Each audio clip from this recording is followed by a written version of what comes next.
Darkness often hides the most enduring truths of our world. The story we are told in history books, in school classrooms, and in official narratives is neat, organized, and comforting. It is a tale of empires rising and falling, of scientific progress, of heroes and villains neatly separated across the timeline of civilization. But beneath that surface, buried under centuries of secrecy and silence, whispers tell a different story, one that is older, darker, and infinitely more unsettling. These whispers suggest that history has not been the spontaneous march of nations and kings, but a carefully orchestrated design, woven by forces that prefer to remain unseen. It is a design that involves ancient bloodlines stretching back into myth, relics imbued with strange power, and prophecies that seem to foretell the very end of time itself.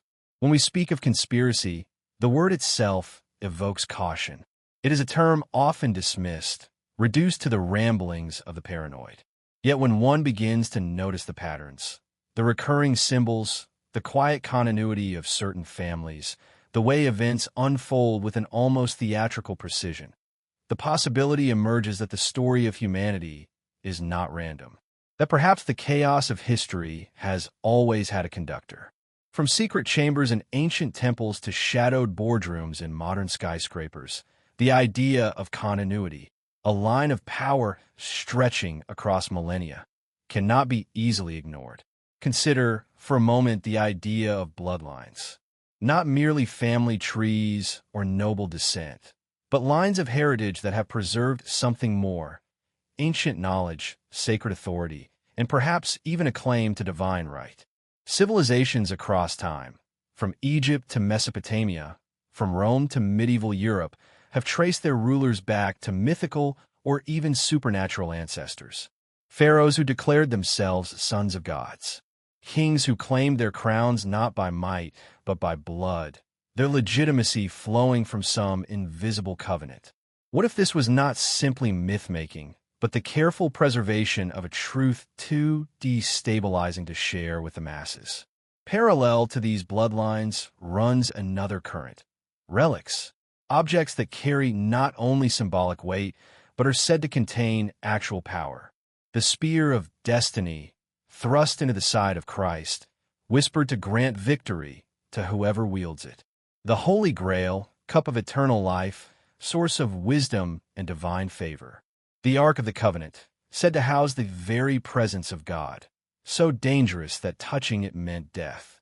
These are not simply legends. They are artifacts that appear and reappear across history, shifting hands during wars and upheavals, always pursued by those who hunger for more than ordinary power.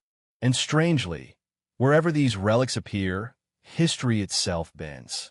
Empires rise, empires fall. Great changes arrive, as if the world itself responds to their possession. But there's something even more haunting: prophecy.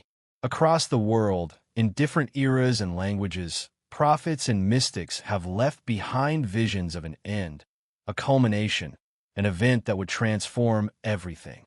Whether it is the apocalypse of the Book of Revelation, the cyclical destruction of the Mayan calendar, or the astrological ages traced by ancient astronomers, humanity has always carried an obsession with its own conclusion.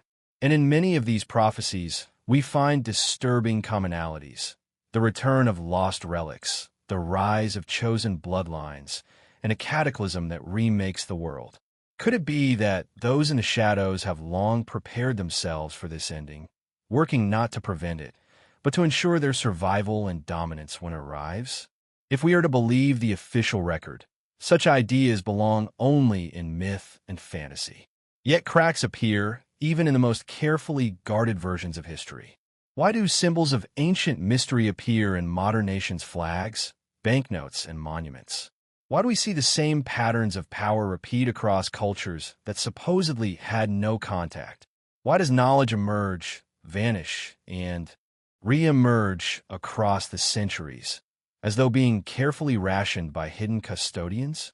It is almost as if humanity has been led through an intricate maze, guided step by step, never permitted to see the whole map. Tonight, we step into that maze. We begin with the bloodlines, families whose origins dissolve into myth, yet whose names echo across the ages. We will follow their trail through dynasties, through war, through revolution, through the modern era where their influence may be closer than we think. Alongside them, we will trace the relics, these objects that seem to defy time, carrying with them the weight of legend and the power to alter destinies. And we will listen to the prophets, voices from across time who warned of endings, transformations, and the rise of a new order. This is not simply a story of history. It is a story of conspiracy, not the kind whispered in the corners of dimly lit rooms, but one that may stretch across the very foundation of human civilization. It is a story that forces us to ask difficult questions. Who truly rules the world?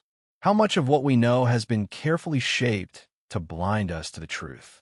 And most importantly, are we approaching the culmination of this hidden design, a moment when bloodlines, relics, and prophecy converge in what some call the end of time?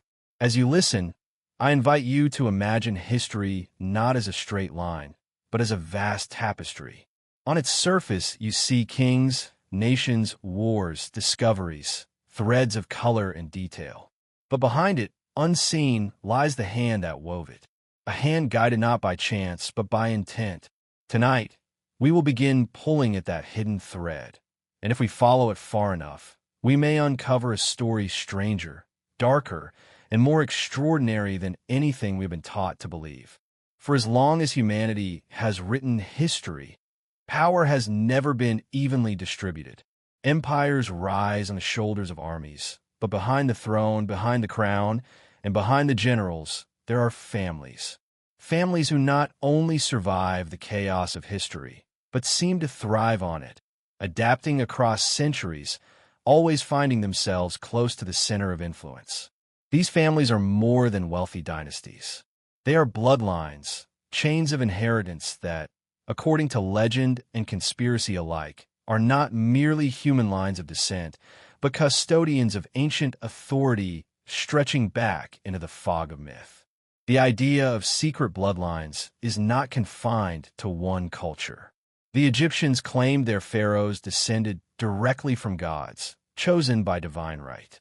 The Mesopotamian kings spoke of their link to celestial beings, those mysterious figures described in their own tablets as the Anunnaki.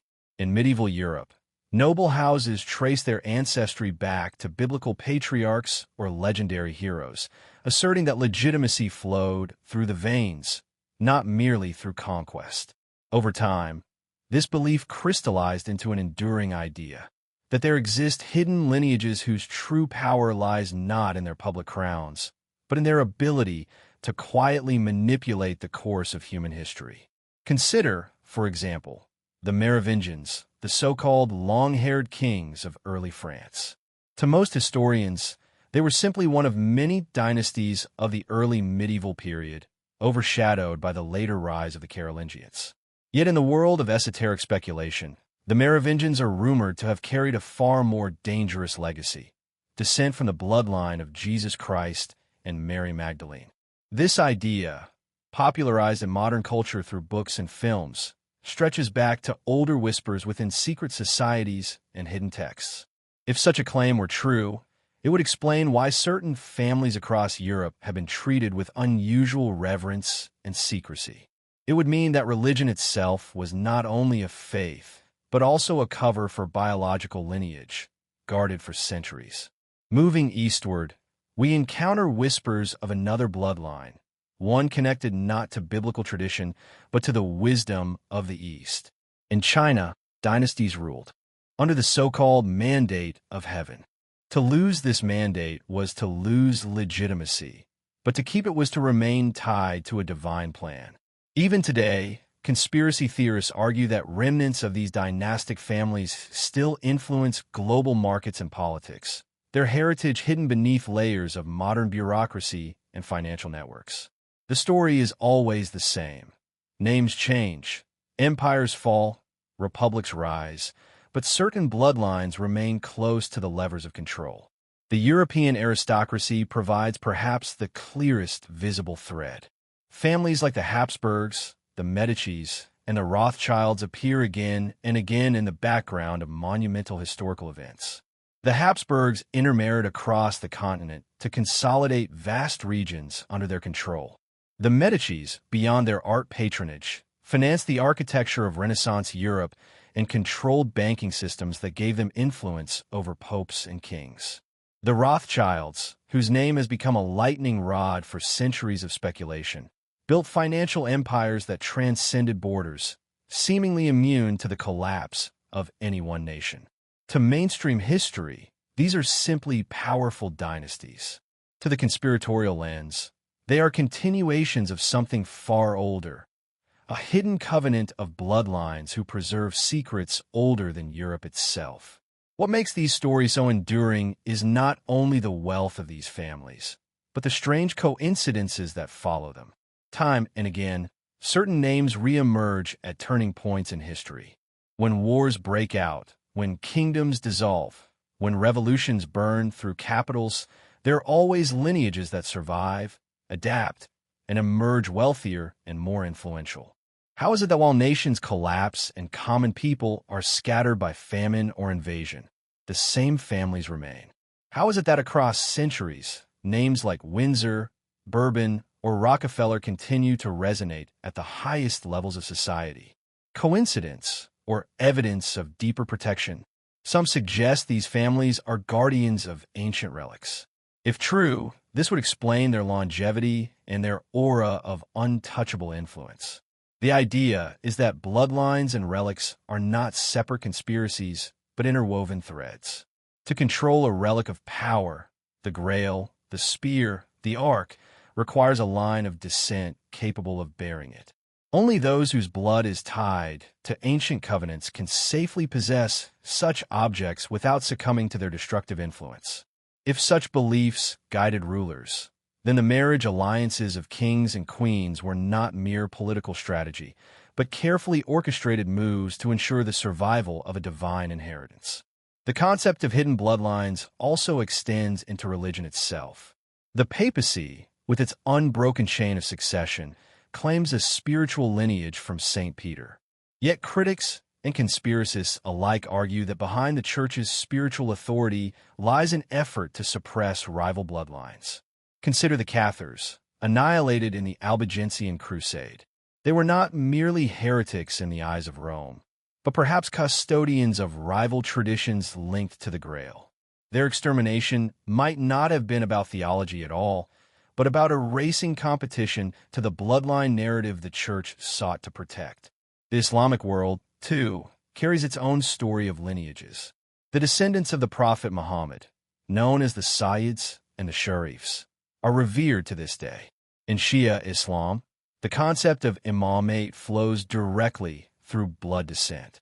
To some researchers, this parallels the European obsession with divine kingship, a recognition that authority is not simply political, but biological, embedded in the very blood of chosen families. Yet the most unsettling theories suggest that these bloodlines do not merely claim descent from prophets or saints, but from beings beyond humanity itself. Ancient Sumerian records speak of the Anunnaki, gods who descended from the heavens and mingled with humans. The Nephilim of biblical texts, half-human giants, are said to have been wiped out by the flood, but some believe their bloodline endured, diluted but never destroyed, hidden among the elites. To entertain such an idea is to suggest that the families guiding world events are not merely human custodians of tradition, but hybrids carrying fragments of something older, stranger, and possibly not of this earth. Throughout history, secrecy has been the shield of these lineages.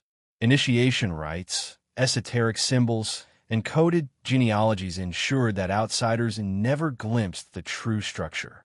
Even in our own time, when democracy claims to level the playing field, these bloodlines adapt.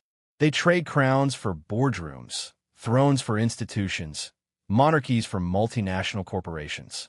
The methods change, but the result remains: influence without exposure, power without accountability.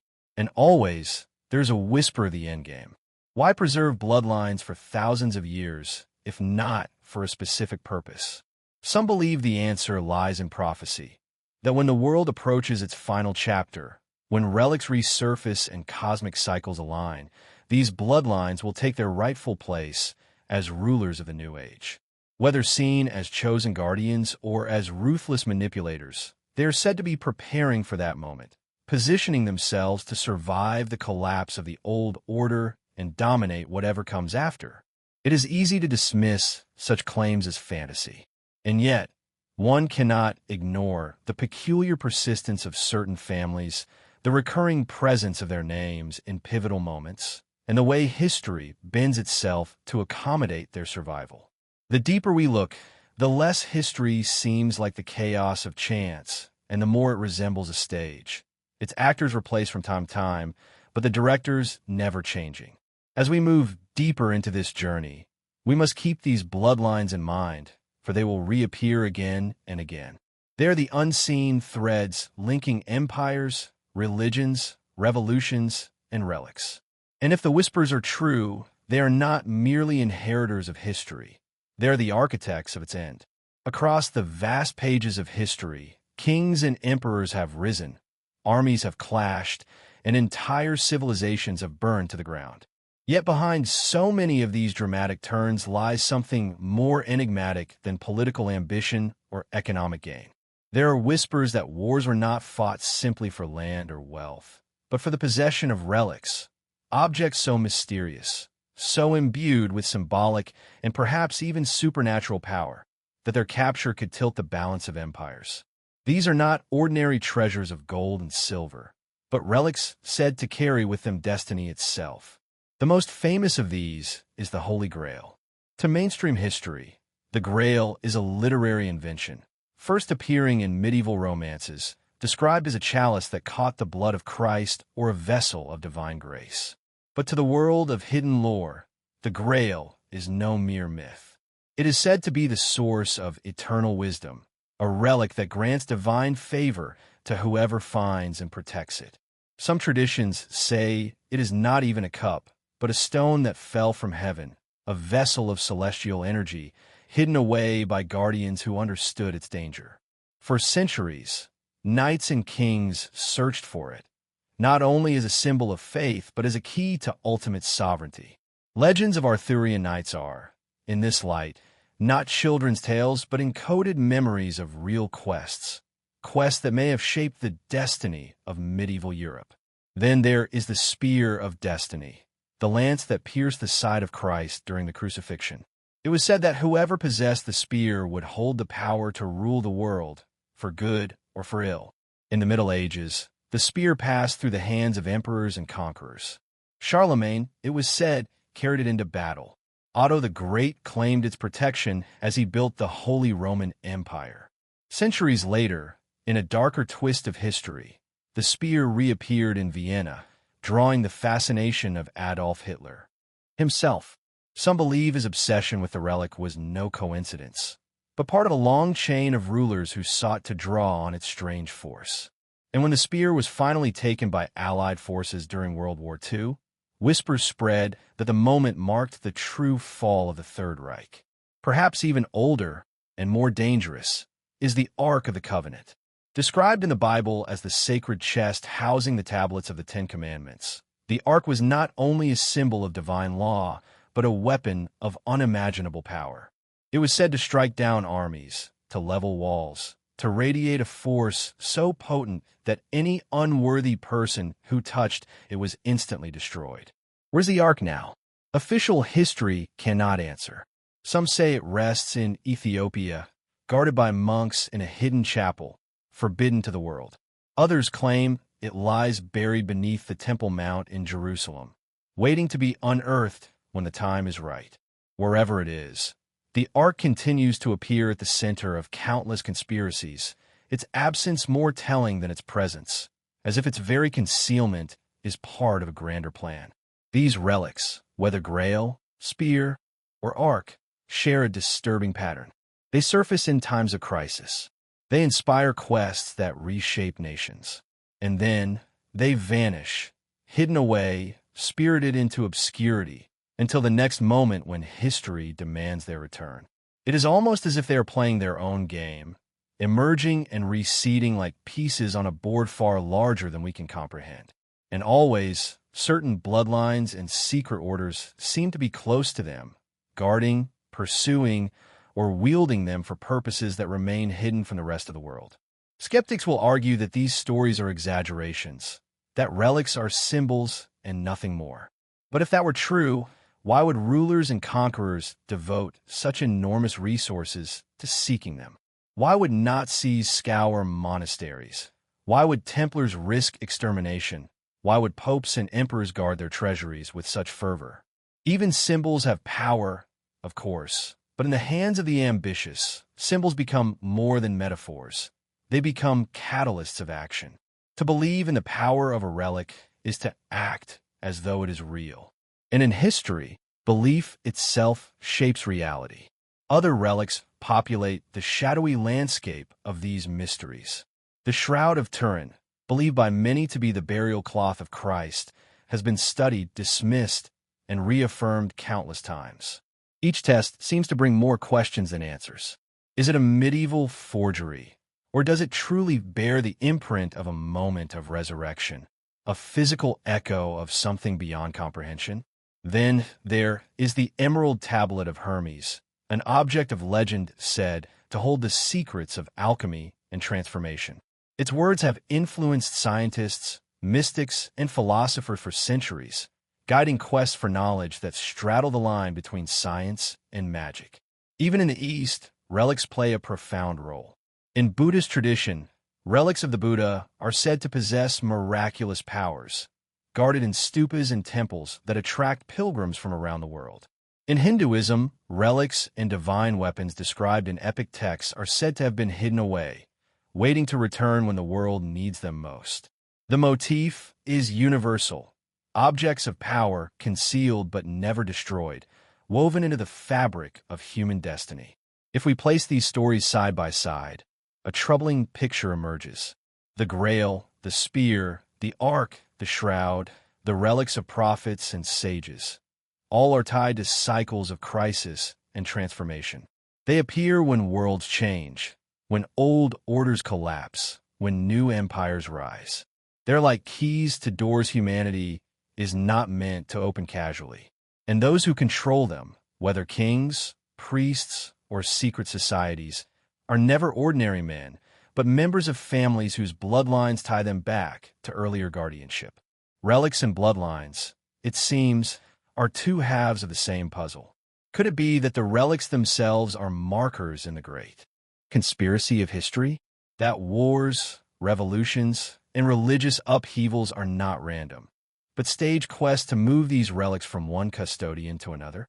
If so, the relics are less passive objects than active agents in humanity's drama, shaping the path of nations through those who seek them. The bloodline protects the relic empowers the bloodline, and together they move humanity step by step toward an unknown destination. In modern times, the relics have not disappeared. They may be hidden, but they continue to haunt our imagination. Stories of secret vaults beneath the Vatican, of military expeditions searching deserts and mountains for ancient artifacts, of clandestine laboratories attempting to unlock the secrets of old objects. These are not confined to fiction. They appear in documents, in testimonies, in rumors too persistent to dismiss outright. It is as though, even now, the relics are being maneuvered behind the scenes, kept from public view until the moment they are needed once again. And what the end of time? Prophecies across cultures often describe a moment when relics will reappear, when the Ark will emerge, when the Grail will be revealed, when the true power of the spear will be unleashed. In such visions, relics are not relics at all, but catalysts of apocalypse or renewal. They are tools of transformation, meant to be wielded in the final act of history. To dismiss relics as myths is comforting. To see them as mere symbols is easy. But to consider that they are real, that they move unseen beneath the surface of history, shaping battles and dynasties, preserved for an ultimate convergence, is far more unsettling. And yet, as the evidence accumulates, as the whispers align across cultures, it becomes harder to ignore. The relics of influence are not dead artifacts. They are living currents of power, bound to humanity's fate. And those who seek them are not merely treasure hunters, but players in a game far larger, a game that may decide how the world itself will end. Across the centuries, power has never been held only by kings or emperors who wore crowns in public. There have always been those who operated in the shadows, moving unseen, whispering counsel into royal ears, and carrying secrets too dangerous for ordinary people to know. These were not mere advisors or priests. They were members of ancient orders, brotherhoods who claimed to guard knowledge that could shape the destiny of humanity itself. If relics are the objects of power and bloodlines are the vessels of inheritance, then these orders are the custodians, the guardians who preserve forbidden truths across the rise and fall of civilizations. One of the most legendary among them are the Knights Templar. To the outside world, they began as warrior monks, a holy militia founded during the Crusades to protect pilgrims traveling to Jerusalem. They wore white mantles marked with a red cross, and their reputation for discipline and bravery made them feared on the battlefield. But behind their public mission, the Templars carried secrets. Legends say they uncovered something in the ruins of Solomon's temple, an artifact, a scripture, or perhaps a lost treasure. Whatever it was, it gave them power beyond the measure of other knights. Within a few generations, they became one of the most powerful institutions in Europe, owning vast lands, controlling banking systems, and advising kings. Some whispered they were no longer serving Christendom, but something older, something hidden. And when their order was brutally suppressed in the 14th century, when their leaders were burned, their wealth seized, and their name blackened, the question remained, what knowledge did they carry, and where did it go? Did the Templars truly vanish, or did they retreat into secrecy, continuing their guardianship under new names? The Templars are not alone. The Rosicrucians emerged in the early 17th century, cloaked in mystery from the beginning. Their manifestos appeared like thunderclaps, speaking of a hidden brotherhood that possessed secret wisdom drawn from the East, from Egypt, from the very roots of esoteric tradition. They spoke of a great transformation that would one day come, a reformation not only of religion, but of all human knowledge. To the casual reader, these manifestos might have seemed like allegory or fantasy, but to those who sought initiation, the Rosicrucians promised contact with truths that defied ordinary history. Alchemy, mysticism, and hidden sciences were their language. And though the order never appeared openly in the way the Templars did, its influence can be traced in the Enlightenment, in secret gatherings of philosophers and scientists, and even in the architecture and symbolism of modern institutions. Then there are the Freemasons, perhaps the most enduring and misunderstood of all. To the world, they appear as fraternal organizations, lodges where men gather to perform rituals, speak in symbols, and perform charitable works. Yet their roots, they claim, stretch back to the builders of Solomon's temple, the keepers of sacred geometry, and the architects of civilization itself. Their symbols, the square and compass, the all-seeing eye, the unfinished pyramid, are etched not only in lodge halls, but in the very fabric of our cities and even on national currencies. Freemasons are said to have played roles in revolutions, in the founding of nations, in the spread of democracy and republican ideals. But to the conspiratorial imagination, their true purpose runs deeper. They are the heirs of the forbidden knowledge passed down from the Templars and Rosicrucians, guardians of mysteries too vast for the public to grasp. The idea of secret orders is not confined to Europe. In the Islamic world, the assassins, the Nizari Ismailis, operated from mountain fortresses, their influence stretching across the Middle East during the Crusades. To outsiders, they were a terror, masters of infiltration and sudden death. But to initiates, they were a brotherhood with their own esoteric doctrines, teaching hidden truths about the nature of existence and the cycles of time. In Asia, we find similar currents in Taoist sects, in Buddhist monasteries said to guard relics, and sutras not shown to the world, and in Hindu lineages that claim to hold the keys to cosmic cycles and hidden technologies. Everywhere we look, the pattern repeats. Hidden orders, sacred teachings, and the guardianship of knowledge too volatile to be released into common hands. But what is this knowledge? What is so dangerous that it must be hidden for millennia, passed only through symbols, codes, and rituals? Some say it is the true history of humanity, that we are not what we think we are, that our origins lie not in the slow rise from primitive tribes, but in sudden contact with something beyond this earth. Others say it is the science of transformation, alchemy, energy, healing, and technologies that could liberate humanity but would also destroy the power structures of elites. Still others point to prophecy, that the orders guard calendars and cycles, knowing the exact timing of events we mistake for coincidence, guiding the world toward an end known only to them. Symbols play a central role in their guardianship. From the cross of the Templars to the rose and cross of the Rosicrucians, from the square and compass of the Freemasons to the subtle geometry in cathedral spires and sacred architecture, these emblems are not decorations. They are maps, guides to those who can read them, teaching tools for initiates, and warnings to outsiders. The world itself becomes a kind of book, its monuments and symbols a hidden script written in stone. Once you begin to see them, you realize how deeply they permeate our reality. On flags, on government buildings, and corporate logos, remnants of ancient guardianship displayed in plain sight. These orders, though often painted as conspiratorial villains, may not see themselves that way. To them, they are protectors.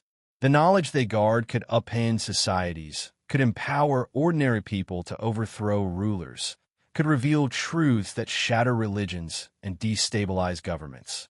To keep such knowledge hidden, to pass it only to the worthy through layers of initiation and trial, is, in their view, not a crime, but a necessity.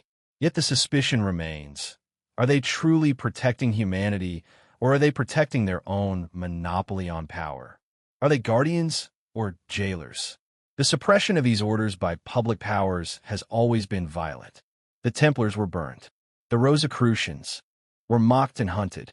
The Freemasons have been banned in dozens of countries. The assassins were wiped from their fortresses. And yet, none of them have truly disappeared. They resurface, change form, alter their symbols, but continue their work in silence. This resilience suggests that their role is not accidental, but essential, that they are fulfilling a task older than the nations that seek to destroy them. In the great conspiracy of history, these ancient orders are the invisible thread between bloodlines and relics. They guard the relics, they advise the bloodlines, they encode prophecy, and they ensure continuity across the collapse of empires. Their secrecy is their strength, but also their danger, for in secrecy, suspicion thrives. Are they guiding humanity toward enlightenment, or steering it toward a destiny of their choosing?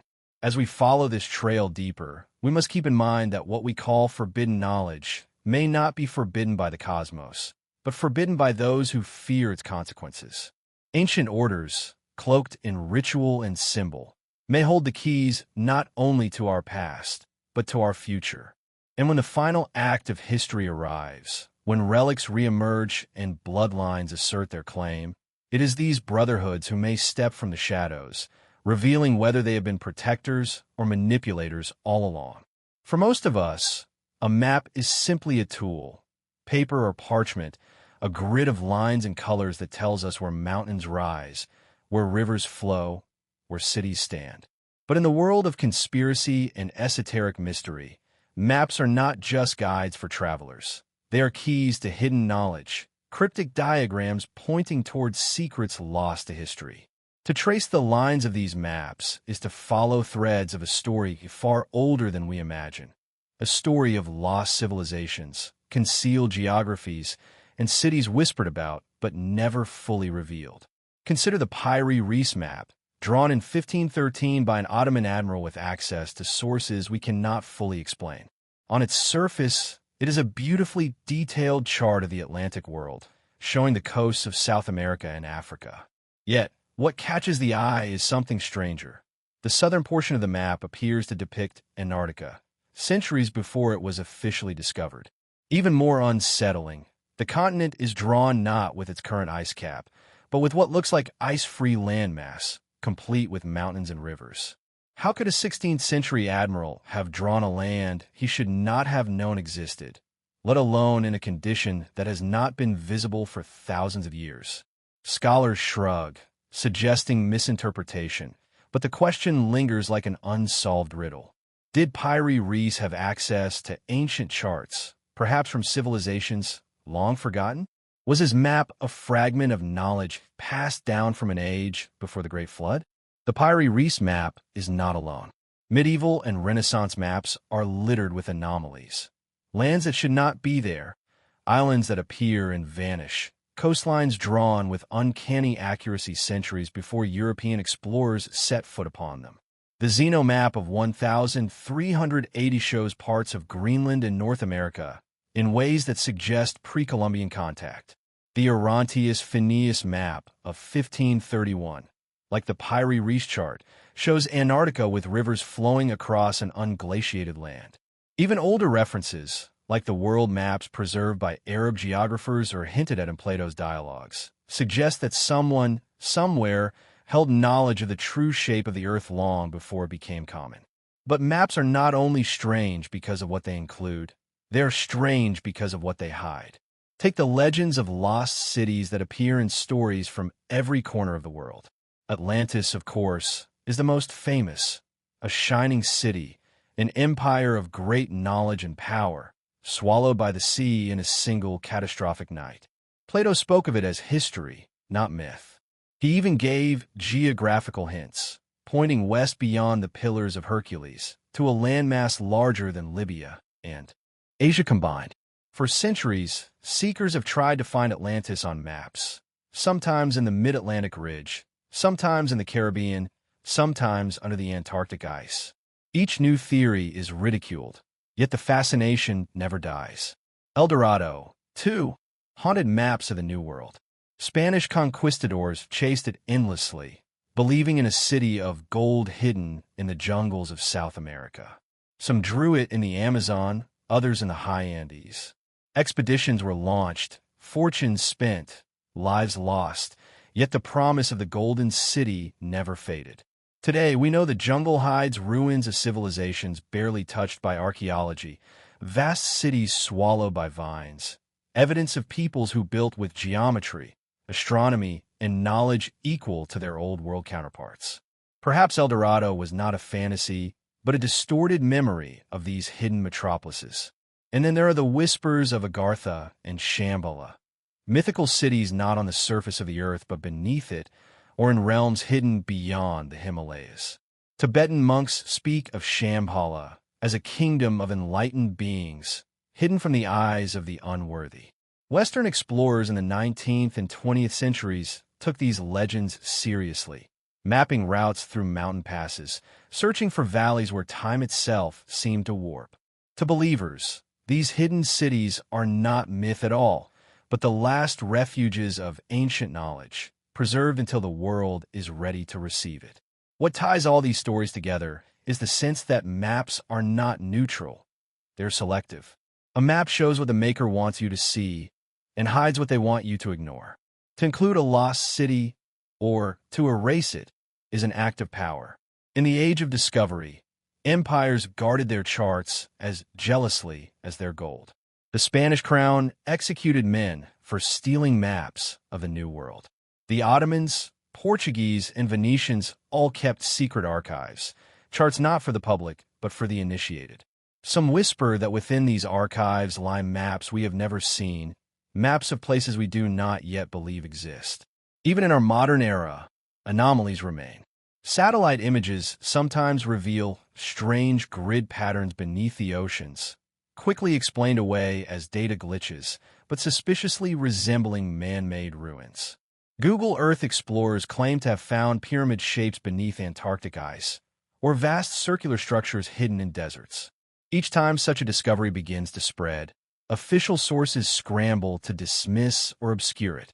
Is this coincidence, or the continuation of a tradition that has existed for centuries? The hiding of geography, the concealment of truth? The deeper implication is that geography itself is esoteric.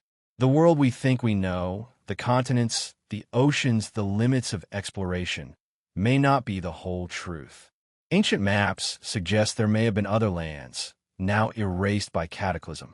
Legends of lost cities hint that our surface world is not the only world, that beneath, above, or beyond it, other realms exist, accessible only to those with the right keys. And if ancient orders, bloodlines, and guardians truly exist, it is natural to think that maps, both literal and symbolic, are among their most prized possessions. For if you know where something is, you hold power over it.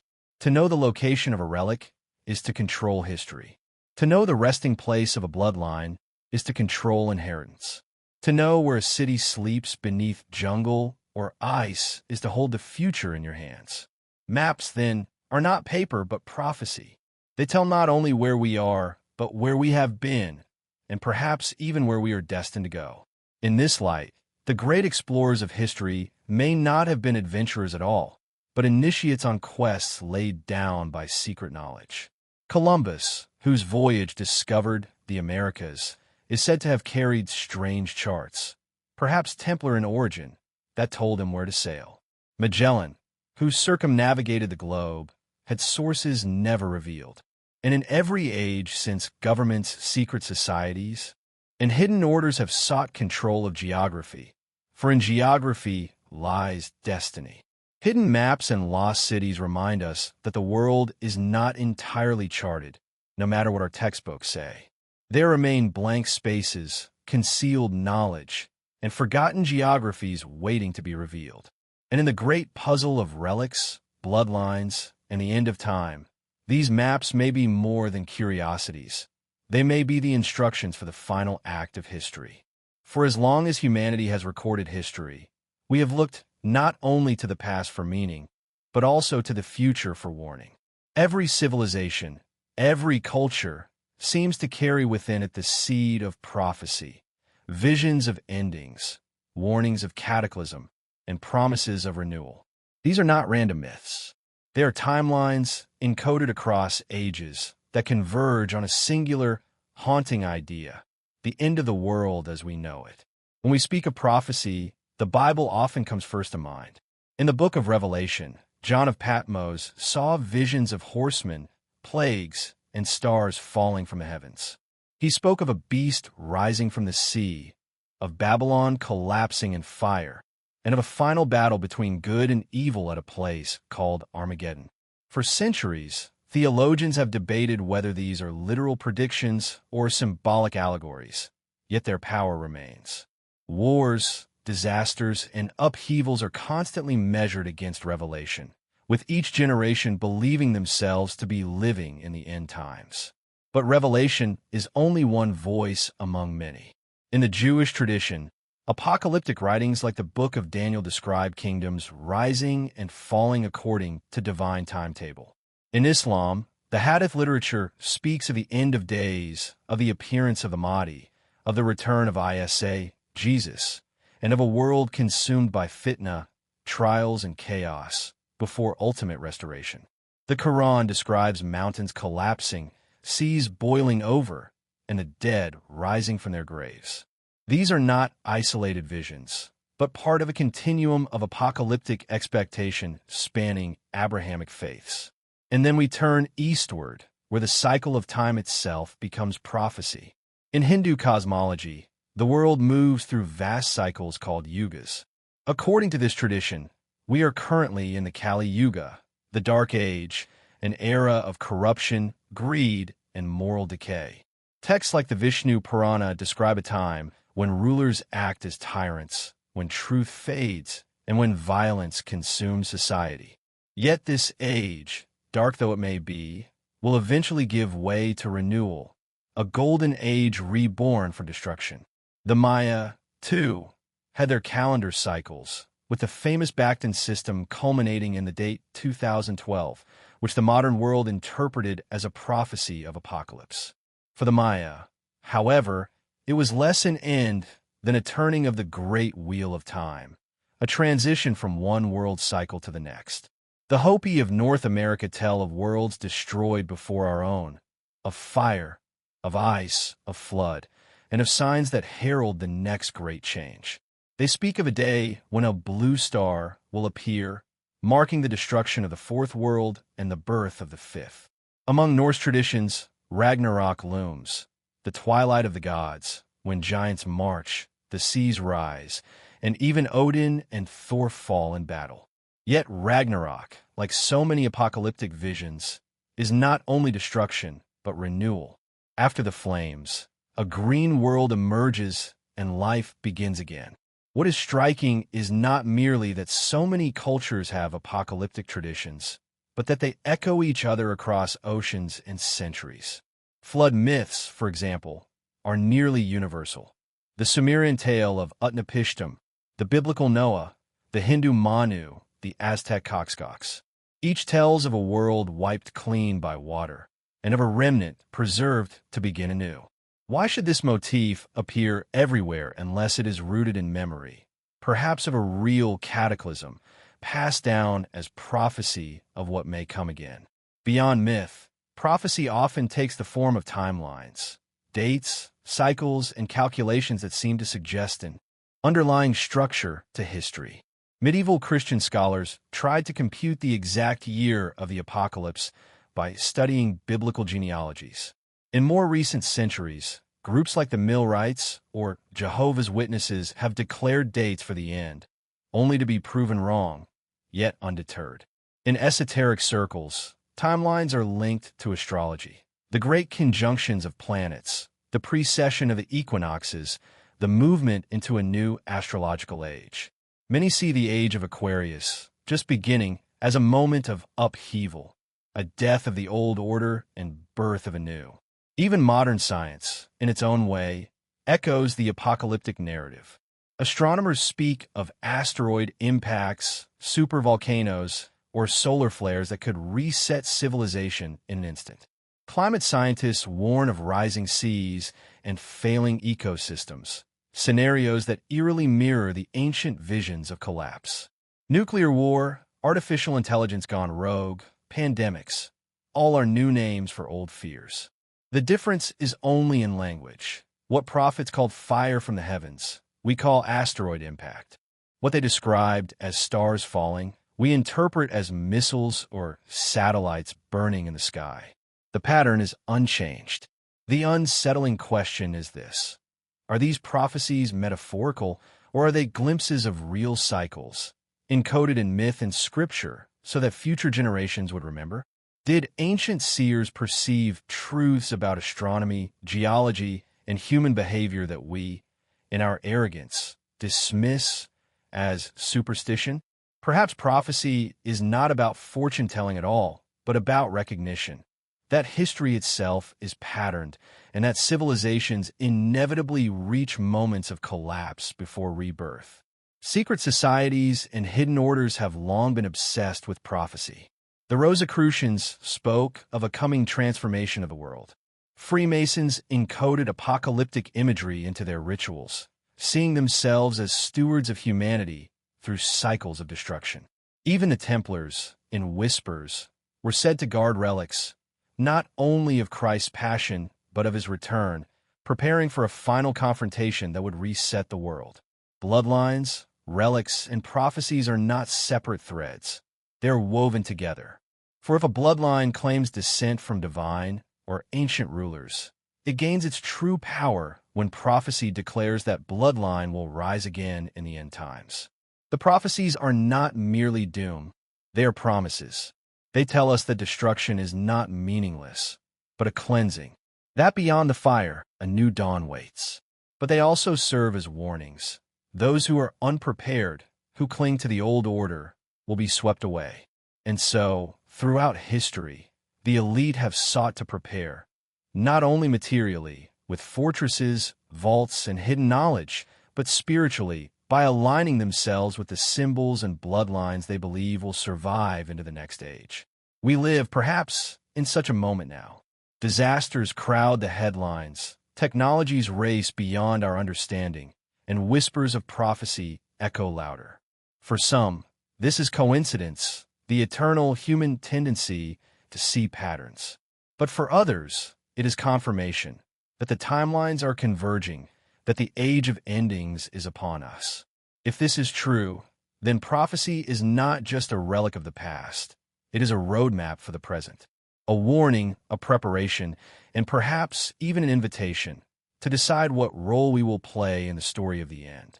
When we speak of power, we often think of armies, wealth, or influence. But hidden beneath all of these lies something more primal: blood. Across cultures and centuries, lineage has been used to justify rule, sanctify authority, and claim divine favor. Kings do not merely reign, they inherit. Dynasties rise not only through conquest, but through continuity, by passing power through generations like a sacred flame. And in the world of conspiracy, bloodlines are more than genealogies. They are living vessels of secrets, carrying fragments of ancient knowledge, sacred rite, and perhaps even divine essence itself. The oldest rulers of history understood this deeply. In Egypt, the pharaohs did not present themselves as mere kings, but as gods walking among men. Their blood was believed to be infused with divinity, a direct link to Horus, Osiris, and Ra. Dynastic marriages were carefully arranged to keep this divine blood pure, often between siblings, a practice shocking to outsiders but logical within their sacred framework. The throne was not just a seat of power, it was the continuation of a cosmic lineage. To rule was not simply to govern, it was to embody the eternal order, the Ma'at, passed down through the veins of the royal family. The same pattern appears in Sumer and Babylon, where kings were said to descend from the gods who came down from the heavens. In these myths, rulers were not only chosen by the divine, but carried within them a spark of divine ancestry. Ancient Mesopotamian kings bore titles like shepherds of the people, precisely because they claimed to bridge the world of men and the realm of the gods. The question lingers: were these claims purely symbolic, or did they encode memories of actual unions between humanity and something other, a legacy preserved in blood? As empires shifted westward, the idea of holy bloodlines did not disappear. It evolved. The Jewish tradition preserved the belief in a Davidic line, a royal descent that carried divine promise. The Messiah himself, according to prophecy, would emerge from this bloodline, restoring balance at the end of days. For Christians, this lineage became central. Jesus of Nazareth was hailed as the fulfillment of that prophecy. Yet here the narrative takes an esoteric turn, one that official religion has sought to suppress for centuries. Whispers of an alternative history suggest that Jesus himself may have fathered children, passing his bloodline into the world. According to this theory, most famously popularized in modern times by Holy Blood, Holy Grail, and later echoed in novels like the Da Vinci Code, this bloodline survived in secret, merging with royal houses of Europe. In this version of history, the Merovingian dynasty of France was not merely another European ruling family, but the living descendants of Christ himself, a royal blood hidden in plain sight. If true, then the Grail is not a chalice at all, but a bloodline. The saying real, the royal blood, protected by secret orders for centuries, waiting for its return to prominence. Even outside the Christian world, Europe's monarchs justified their power through divine lineage. The kings of medieval and Renaissance Europe traced their ancestry not only through noble houses, but often back to biblical or mythological figures. The British crown, for instance, has long cultivated a legend of descent from King David and even from the Trojans. In doing so, they weave themselves into a larger tapestry of sacred inheritance, one that stretches across millennia. But what if this pattern does not stop with monarchs of old? What if, even in modern times, bloodlines continue to shape who holds power, who rises, and who falls? This is where conspiracy takes its sharpest turn. Researchers have pointed out uncanny connections between modern leaders and ancient lines of descent. In the United States, genealogists have traced that the majority of presidents share common ancestry, often linking back to European royalty. Even Barack Obama and George W. Bush, bitter political rivals in the public eye, are said to share distant common ancestors. Could this be coincidence? Or is there a hidden hand ensuring that leadership passes only through certain veins? The idea of a royal bloodline conspiracy suggests that beneath the theater of democracy, true power is hereditary. Presidents, prime ministers, and even corporate titans may not be chosen purely by merit or chance, but because they belong to families carrying an ancient legacy. To outsiders, it appears random. To insiders, it is destiny. Such a possibility forces us to reconsider what democracy really is: an open field or a stage managed by bloodlines whose roots stretch back to Egypt, Sumer, and beyond. Secret societies are deeply entangled in this mystery. The Knights Templar, as we saw earlier, were rumored to guard not only relics but bloodlines. The Priory of Shaun, whether historical or fabricated, was said to exist solely for this purpose, protecting the descendants of Christ. Freemasons, too, are obsessed with lineage, initiation, and the idea of spiritual inheritance. For them, bloodlines are not only biological but symbolic, linking initiates into a chain of continuity stretching back to Solomon's temple and beyond. But why does blood matter? In part, it is about legitimacy. A king claims power not simply because he wins it, but because his blood proves he is meant to hold it. But there is another layer, more esoteric. Across traditions, blood is seen as the carrier of life force, of spirit, of memory. In Christian theology, it is Christ's blood that redeems. In occult traditions, blood rituals are seen as powerful precisely because blood holds energy, essence, and connection. If this is true, then bloodlines are more than family trees. They are vessels of power, storing something passed from one generation to the next. This opens an unsettling possibility, that bloodlines are not merely about history, but about biology, that certain families may carry traits, genetic or otherwise, that link them back to origins lost in myth. If ancient rulers truly descended from beings we once called gods, then their bloodlines may indeed contain fragments of something non-human. This idea has fueled theories of blue blood, elites, of reptilian ancestry, of hidden hybrids among us. Though mainstream science scoffs, the persistence of these ideas across time suggests they serve as symbolic expressions of a truth we may only dimly perceive. As we step back and view the larger picture, the pattern emerges with clarity. From pharaohs to presidents, from ancient dynasties to modern parliaments, bloodlines have guided power like an invisible current. Relics are guarded by orders, yes, but blood itself is the ultimate relic, living, breathing, evolving. And if prophecies tell us of an end of days, then these bloodlines are not passive observers, but central actors, believing themselves destined to reclaim their place in the climax of history. The question remains, do these lineages truly carry divine or ancient inheritance, or is this simply a myth used to justify dominance? Are the rulers of our age the descendants of gods and messiahs, or simply clever families weaving tales to secure their thrones? Whatever the answer, the persistence of this belief shapes the world we live in. For those who hold power today may act not as politicians or monarchs, but as guardians of a bloodline whose ultimate destiny, they believe, is yet to come. Throughout history, kings and emperors have risen and fallen, but in the shadows, whispers persist that true power was never completely lost. It was only hidden. Dynasties may crumble, palaces may burn, and crowns may be seized by rivals. Yet there are those who claim that the true rulers of Earth, the bearers of ancient bloodlines, continue their influence from behind veils of secrecy. In this section, we unravel the enigmatic interplay between bloodlines and hidden kingdoms, the secret seats of power that allegedly span across centuries and continents. Mainstream history tells us that royal succession is a matter of lineage, politics, and war.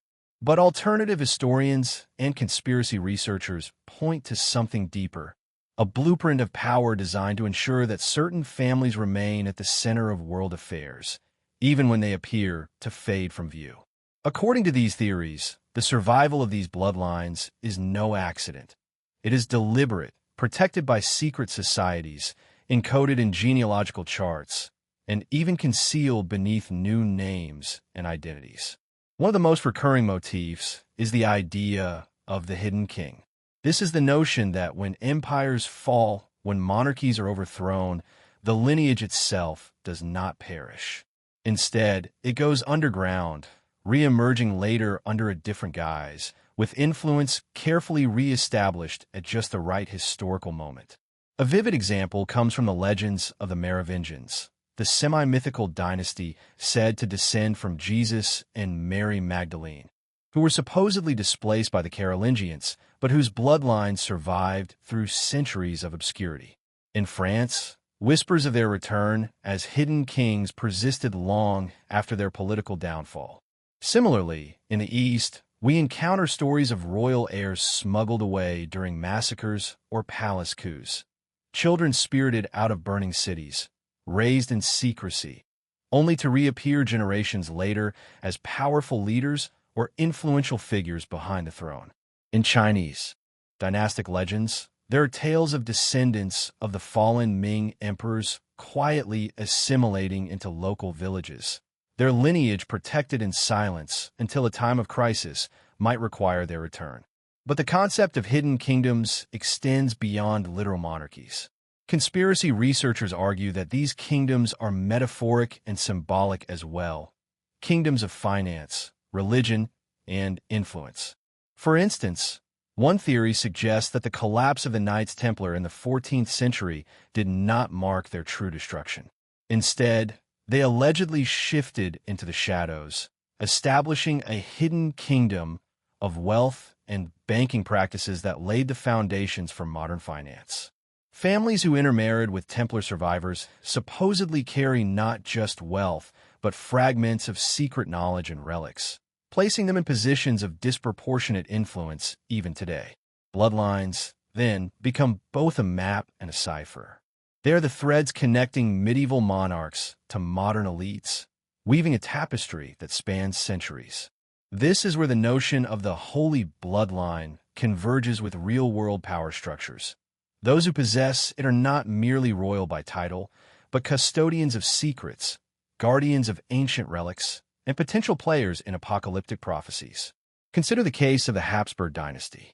Officially, their empire dissolved after World War I. Yet Habsburg descendants continue to hold diplomatic positions, manage vast fortunes, and sit on boards of global institutions. Some conspiracy circles argue that while their thrones were taken, their influence was never relinquished. The kingdom survived. It merely shifted from Vienna's palaces to the discreet conference halls of international councils. The British monarchy, too, has long been subject to speculation. The Windsors, critics claim, are linked not only to Germanic royalty, but also to much older bloodlines that stretch back into biblical history. The claim, often dismissed by mainstream scholars, is that through careful intermarriage and the weaving of genealogies, they maintain continuity with the House of David. If true, it would make their kingdom not just constitutional, but spiritual, connected to prophecies of a messianic return and the so-called end of days. But these hidden kingdoms are not merely about blood. They're also about symbols. Families entwined with these ancient lineages often adopt coats of arms, sigils, and heraldic beasts that appear across generations. The lion, the eagle, the serpent, and the dragon all repeat like an unbroken chant through European and Middle Eastern dynastic heraldry. To the untrained eye, these are mere decorations. But for those who believe in the esoteric continuity of bloodlines, they are markers, signposts guiding us to recognize the same kingdom reappearing under new guises. Modern conspiracy researchers argue that some of the world's wealthiest families, those who rarely appear in the limelight, may represent these hidden kingdoms today. Their power is not displayed on crowns or thrones, but in corporate empires, global banking systems, and political influence. These invisible monarchies wield more influence than many elected governments, yet their genealogical roots allegedly trace back to the same ancient families who once ruled openly. Perhaps most compelling is the link between bloodlines and prophetic kingdoms. Many esoteric traditions maintain that a final, hidden king or bloodline claimant will rise during the time of apocalypse. From Islamic traditions of the Mahdi, to the Christian belief in the return of the king from the house of David, to the Arthurian promise of the once and future king, the theme is consistent. The hidden kingdom will not remain hidden forever. It is being preserved for a climactic unveiling. In this view, the bloodlines are not merely a biological curiosity. They are part of a cosmic script guiding the destiny of nations. The hidden kingdoms are like seed vaults, preserving continuity until the right season arrives. When that moment comes, the veil will lift, and the hidden rulers will step into the light, bringing with them relics, prophecies, and authority said to stretch back to the dawn of civilization. But here lies the ultimate question. Are these bloodlines orchestrating events deliberately, safeguarding their return through secret societies and coded genealogies? Or are they simply riding the tide of myth and coincidence, elevated by conspiracy thinkers into roles they may not even claim for themselves? The answers remain elusive, buried in archives, cloaked in symbolism, and whispered through esoteric traditions. Yet the enduring fascination with bloodlines and hidden kingdoms reveals something profound, a belief that history is not as chaotic as it seems, but rather guided by an unbroken thread of lineage, leading us inexorably toward an endgame foretold in prophecy. And if these bloodlines truly exist, then the kingdoms of today, the parliaments, the corporations, the institutions, may only be shadows themselves. The real kingdom may lie hidden, watching, waiting, until its time comes again. Throughout human history, relics have held a power far beyond their material form. A shard of wood, a fragment of bone, a chalice, a crown, or even a sword. Objects become vessels of legend, carriers of sacred authority, and focal points for the destinies of entire civilizations. But what happens when relics are not merely symbols of faith, but actual tools of hidden power?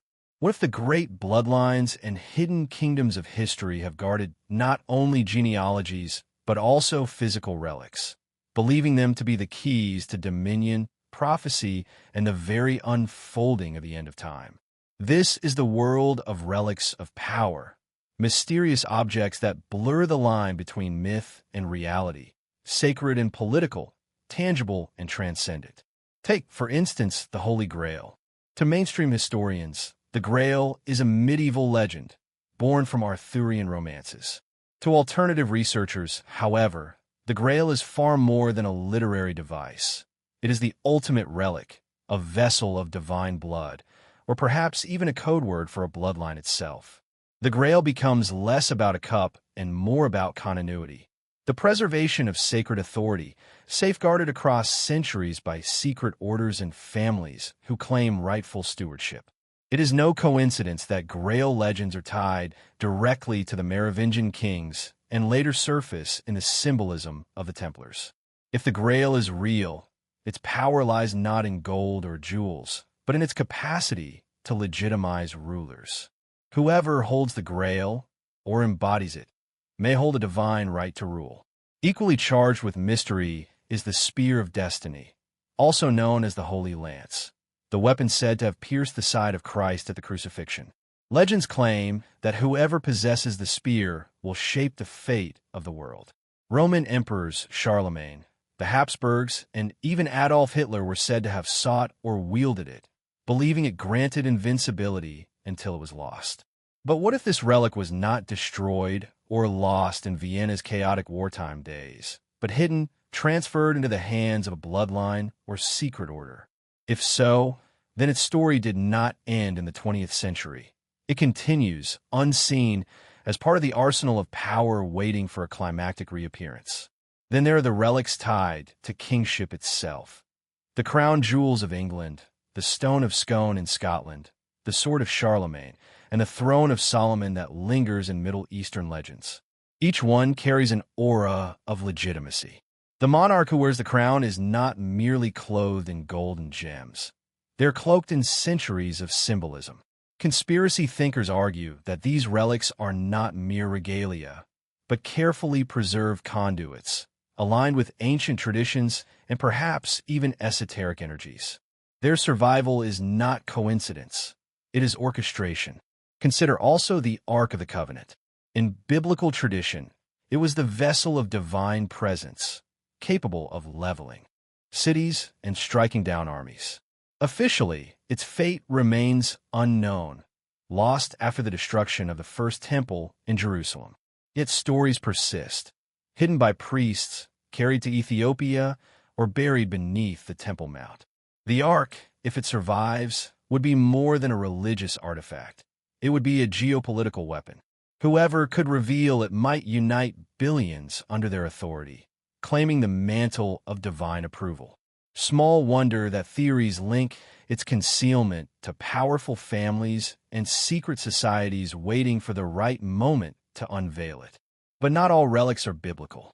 Some are more arcane, more sinister. Tales persist of black stones, meteoric fragments, and ancient talismans carried by conquerors. The Kaaba in Mecca houses a mysterious black stone, revered in Islam, said to descend from heaven. In medieval Europe, strange stones were said to confer luck or divine favor upon their bearers. Could these objects, meteorites, crystalline artifacts, or even remnants of lost civilizations, be part of the relic tradition, encoded with meanings and powers beyond what mainstream science will admit? When we trace the journeys of these relics, a pattern emerges. They are never fully destroyed. Instead, they are hidden, relocated, or absorbed into new contexts. The Templars, for instance, were accused of hoarding relics, heads of saints, fragments of the true cross, perhaps even the Grail itself. After their downfall, these relics seemingly vanished. Yet whispers suggest they did not disappear, but rather re-emerged in the hands of Masonic lodges, royal houses, and clandestine brotherhoods. This cycle, disappearance and reappearance, aligns with the idea of hidden kingdoms. Just as royal bloodlines go underground to survive, relics too are safeguarded, awaiting the right time to re-emerge. Both are guardians of continuity. Both are symbols of legitimacy. And both may play a role in the apocalyptic climax, the end of time, when the world seeks a ruler with divine sanction. What makes relics uniquely dangerous is their dual power. They inspire belief, and belief itself shapes reality. In medieval Europe, armies marched not because of strategy alone, but because their kings carried relics into battle. Entire nations swore fealty not just to rulers, but to the holy objects displayed in coronation ceremonies. If a relic were to be unveiled today, say the Ark, the Spear, or the Grail, it could trigger a global wave of allegiance, uniting billions under a single narrative of authority. And yet, relics are more than symbols. They're also mysteries of possession. Who hold them now? Where are they kept? Vatican vaults are said to contain countless relics never shown to the public. Bones of apostles, fragments of Christ's garments, chalices, and manuscripts. Wealthy families in Europe and the Middle East allegedly keep relics locked in private chapels, accessible only to initiates. Modern wars, too, are rumored to have targeted not only land and resources, but relics themselves. The looting of Baghdad's museum in 2003, for example, sparked speculation that U.S. forces were not only after oil, but ancient Mesopotamian relics tied to biblical history. Could it be that wars, revolutions, and the rise and fall of nations are partly shaped by a quiet competition for these relics? Not battles of armies, but battles of possession. Who has the Ark, the Spear, the Grail? Who controls the relics that can legitimize kings, inspire the masses, and tilt the balance of prophecy? For the skeptics, relics are medieval superstitions, artifacts with little more than psychological value. Yet even if that is true, the psychology is enough. Power is built on belief, and relics embody belief like few other things can. For believers, whether they sit on thrones, in lodges, or in boardrooms, the relics are far more. They're keys to the unfolding of a divine narrative, proof that history itself is scripted, that their rule is ordained. The chilling implication is that relics may not be passive objects at all. They may be part of a hidden arsenal carefully curated for a climactic unveiling. As with bloodlines, relics are preserved for a moment when the world is ready or desperate for a ruler cloaked not only in political authority but in divine validation. And so we are left with the haunting possibility. The relics of power, scattered across vaults, chapels, and hidden shrines, may already be assembled in secret. They wait not for discovery, but for disclosure, timed, orchestrated, and aligned with a bloodline claimant ready to step forward as the chosen ruler of a new era. When relics and bloodlines converge, the world may no longer be ruled by governments, but by prophecy itself. Since the dawn of civilization, humans have gazed toward the horizon of time, searching for signs of the end. From the deserts of the Middle East to the forests of Europe, from the temples of India to the mountains of Mesoamerica, cultures across the world share a haunting obsession: prophecy. These prophecies rarely speak of gradual decline. Instead, they point to sudden upheavals, cataclysmic wars, divine judgments, and, most crucially, the return of a ruler, a king, or a savior who will emerge in the final hours to restore order, justice, and divine will. What is striking is not that different traditions contain prophecies, but that so many of them echo the same themes: hidden rulers, sacred bloodlines, relics of power, and climactic battles that end one world age and begin another. These threads, woven across continents and centuries, form a tapestry of esoteric belief that suggests humanity has long anticipated not only an end, but an unveiling, the revelation of an end-time king. Let us begin with the Judeo-Christian tradition. In the Bible, prophecy is central. The Old Testament foretells a coming Messiah from the house of David, a bloodline that stretches back to Israel's golden age. The New Testament expands this into the apocalyptic vision of Revelation, a returning Christ who descends in glory, wielding divine authority, to judge nations and establish a kingdom without end. Yet even within Christianity, alternate currents have flowed. Some sects believed in a hidden king, a descendant of Jesus himself, who would reappear in the final days to fulfill the messianic promise. This is the root of Grail lore, where the sang-real, or royal blood, becomes the vessel of prophecy. In Islam, a strikingly similar figure appears, the Mahdi. According to tradition, the Mahdi will emerge during a time of chaos and oppression, uniting the faithful and preparing the world for the final judgment. He is often described as a descendant of the Prophet Muhammad, preserved through lineage until the destined hour. In Shia Islam, the belief is even more dramatic.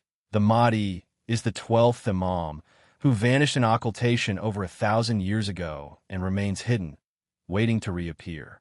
Here again, we see the themes of a bloodline preserved, a ruler concealed, and an unveiling aligned with the apocalypse. Even outside the Abrahamic faiths, the motif persists. In Hinduism, prophecy speaks of Kalki, the 10th and final avatar of Vishnu. Kalki is destined to appear at the end of the current age, riding a white horse and wielding a sword of divine fire to destroy corruption and reset the cosmic cycle. In Buddhism, a similar figure appears, Maitreya, the future Buddha, who will come to restore the Dharma in an age when humanity has forgotten the path of enlightenment. These are not minor myths. They are central, enduring prophecies that shape the expectations of billions across time. In Europe, the Arthurian cycle adds yet another layer. King Arthur, mortally wounded in battle, is said not to have died, but to have been carried to Avalon, where he rests until the day of Britain's greatest need. The prophecy of the once and future king suggests Arthur, or his lineage, will return to reclaim the throne and lead the world in its darkest hour. This, too, is a hidden king narrative wrapped in Celtic and Christian symbolism, tied once more to bloodlines, relics, the Grail, Excalibur, and the destiny of nations.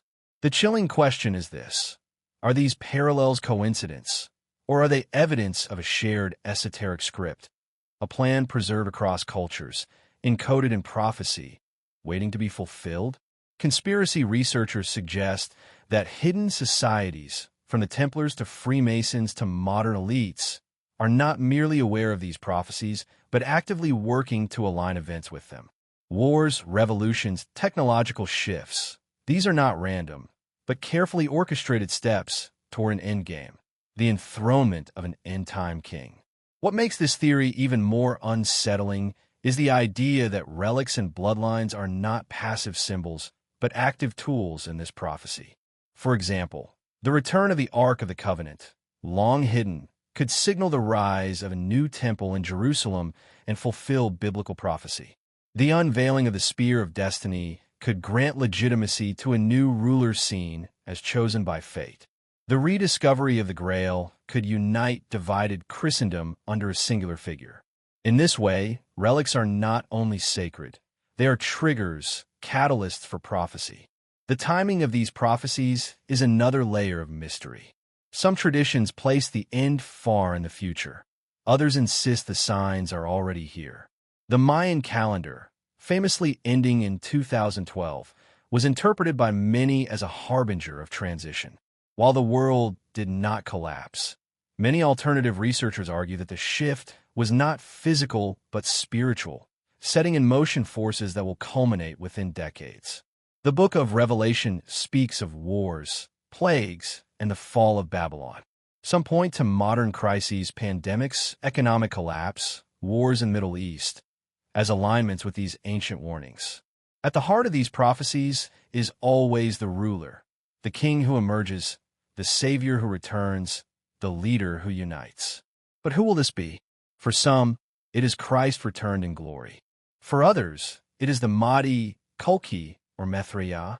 For conspiracy thinkers, it may not be divine at all, but a carefully chosen claimant, a bloodline heir unveiled at the right moment, presented as the fulfillment of prophecy, but in reality orchestrated by secret societies and hidden kingdoms.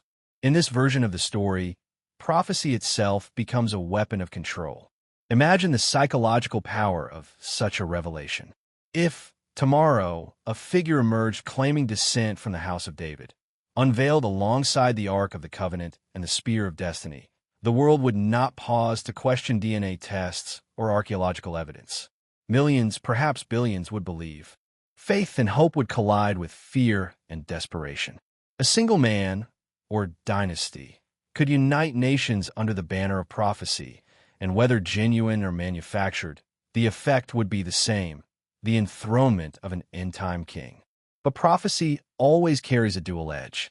For every promised savior, there is also the specter of deception. The Bible itself warns of false Christs, of an antichrist who will come before the true Messiah, deceiving many with signs and wonders. In Islamic prophecy, the Dajjal plays the same role, a false Messiah who will lead astray before the arrival of the Mahdi.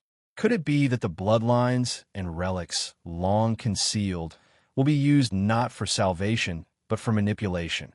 That the unveiling of the end-time king is less divine fulfillment and more a global deception orchestrated by those who have always ruled in shadows? Here lies the tension that makes prophecy so dangerous.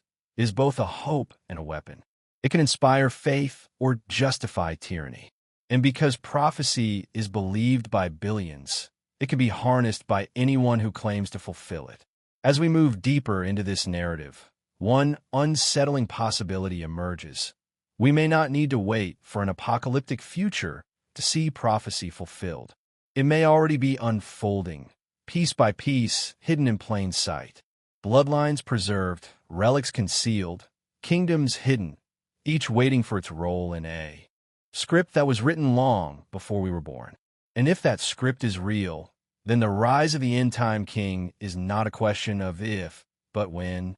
History, as we are taught, is the story of kings and nations, of wars, revolutions, and technological progress. But lurking in the shadows of this grand narrative is another thread, one that whispers of councils behind closed doors, brotherhoods meeting in candlelit halls, and societies whose symbols and rituals suggest knowledge far older than the nations they influence. These are the secret societies, groups like the Freemasons, the Rosicrucians, the Illuminati, and the countless orders whose names may never reach the history books. Mainstream historians often dismiss them as eccentric clubs or fraternities for the wealthy and powerful. Yet, when we trace their fingerprints across centuries, patterns emerge. Patterns that suggest not random gatherings, but deliberate architecture of fate. The most enduring of these groups is the Freemasons. Officially, they emerged from medieval stonemason guilds, bound together by oaths, geometry, and brotherhood. But alternative researchers argue that Freemasonry preserved far older traditions, remnants of the Templars, fragments of ancient Egyptian mystery schools, and echoes of Babylonian priesthoods. Their symbols, the compass, the square, the all-seeing eye, are not merely practical tools but esoteric emblems pointing to cosmic order and divine geometry. The Masons, it is said, believe themselves to be the architects of human destiny, shaping nations as a mason-shaped stone. The American Revolution, for example, bore heavy Masonic influence. Founding fathers like George Washington and Benjamin Franklin were Freemasons. The design of Washington, D.C., with its obelisks, domes, and grid-like streets, has been interpreted as a coded Masonic temple, aligning earthly power with celestial constellations. Was this simply coincidence, or a deliberate attempt to anchor a new world empire to esoteric blueprints? Then there is the specter of the Illuminati. Founded in Bavaria in 1776, they claimed to champion reason, science, and Enlightenment ideals. But according to conspiratorial traditions, their true mission was far more ambitious: the dismantling of monarchies, the control of revolutions, and the birth of a new global order ruled not by kings, but by hidden elites. Though officially disbanded within a decade, theories suggest the Illuminati merely went underground, merging with Masonic lodges and other secret fraternities, their influence rippling into revolutions from France to Latin America. But the idea of secret societies predates both the Masons and the Illuminati. The Rosicrucians, who surfaced in 17th century Europe with their mysterious manifestos, claimed to inherit wisdom from the East, alchemy, astronomy, and the secrets of divine transformation. Some say they were guardians of ancient relics, custodians of the Grail or the Ark, operating not as rulers but as watchers, quietly guiding history from the shadows. Others argue that they were simply another mask for the same perennial brotherhood, shifting names as centuries demanded. And behind them all, whispers persist of something even deeper: bloodline orders. Societies that are not open to anyone, no matter how wealthy or influential, but restricted to those of specific genealogies. These are the orders said to preserve the hidden kingship, grooming heirs in silence until the moment comes for revelation.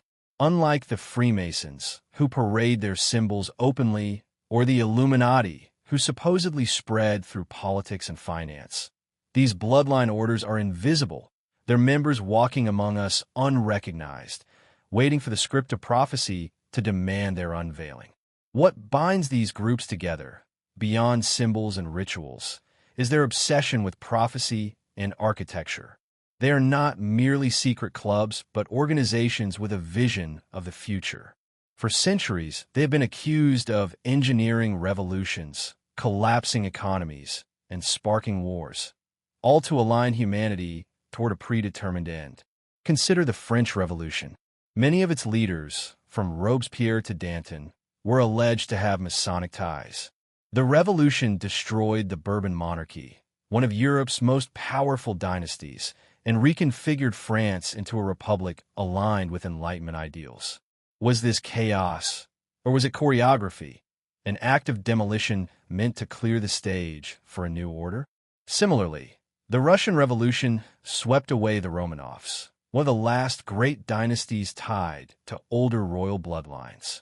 In their place rose a communist order that proclaimed equality, but was, in practice, another structure of control. Could it be that revolutions are less about liberation and more about remodeling the architecture of power, a hidden hand dismantling old kingdoms to pave the way for something new? When we widen our view, another chilling question emerges. Are these societies rivals, or are they factions of the same unbroken order? The Templars were suppressed in the 14th century, yet many believe their traditions were absorbed into Masonry. The Illuminati allegedly dissolved in the 18th century, yet conspiracists argue they merged with existing lodges and spread into finance and academia. Even the Jesuits, officially a Catholic order of priests, have been accused of operating as a secret geopolitical force, infiltrating courts and kingdoms in pursuit of an apocalyptic mission. What is most unsettling is how these societies align with bloodlines and relics.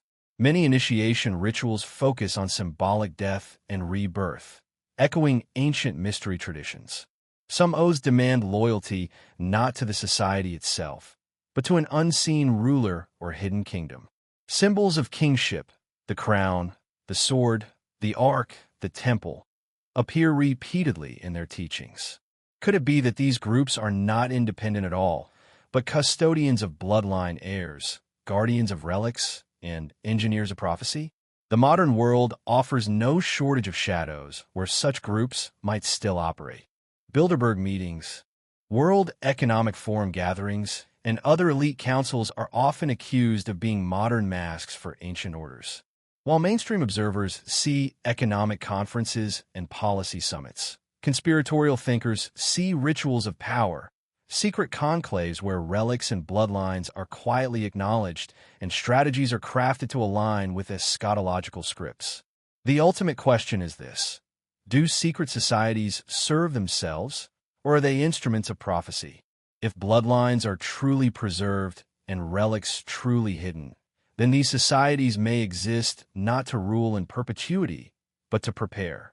To prepare for the moment when a hidden king emerges, cloaked in relics and prophecy, ready to be enthroned at the end of time.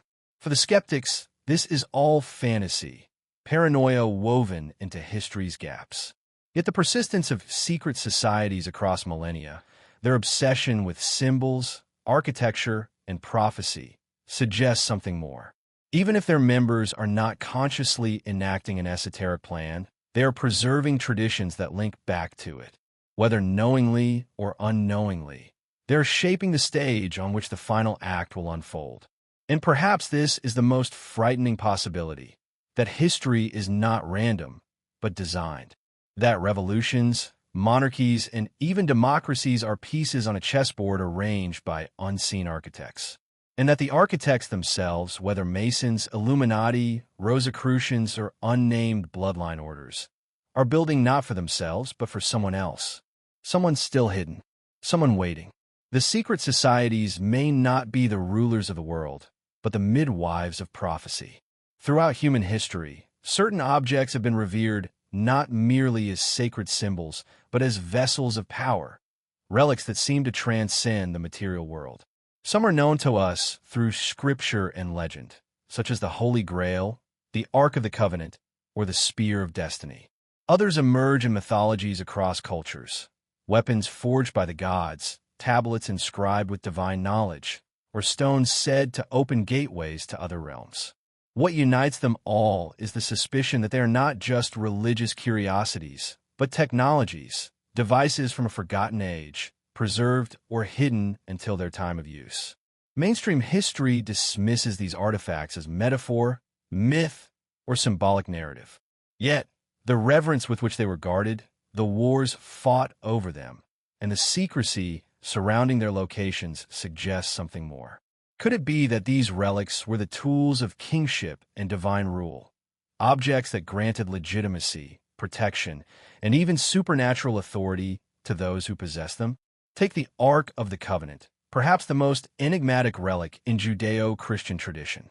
Described in the Bible as a golden chest containing the tablets of the law, it was said to radiate divine power, striking down those who touched it unworthily, toppling walls, and even guiding armies in battle. Was this simply metaphor for the presence of God? Or was it a piece of ancient technology capable of generating energy far beyond the comprehension of its keepers? Modern researchers have suggested the Ark could have been a kind of capacitor storing immense electrical energy, or even a transmitter, an artifact from a civilization that understood the invisible forces of nature better than we do. The Holy Grail carries similar ambiguity. In popular imagination, it is a chalice, the cup used by Christ at the Last Supper, capable of granting immortality or divine wisdom.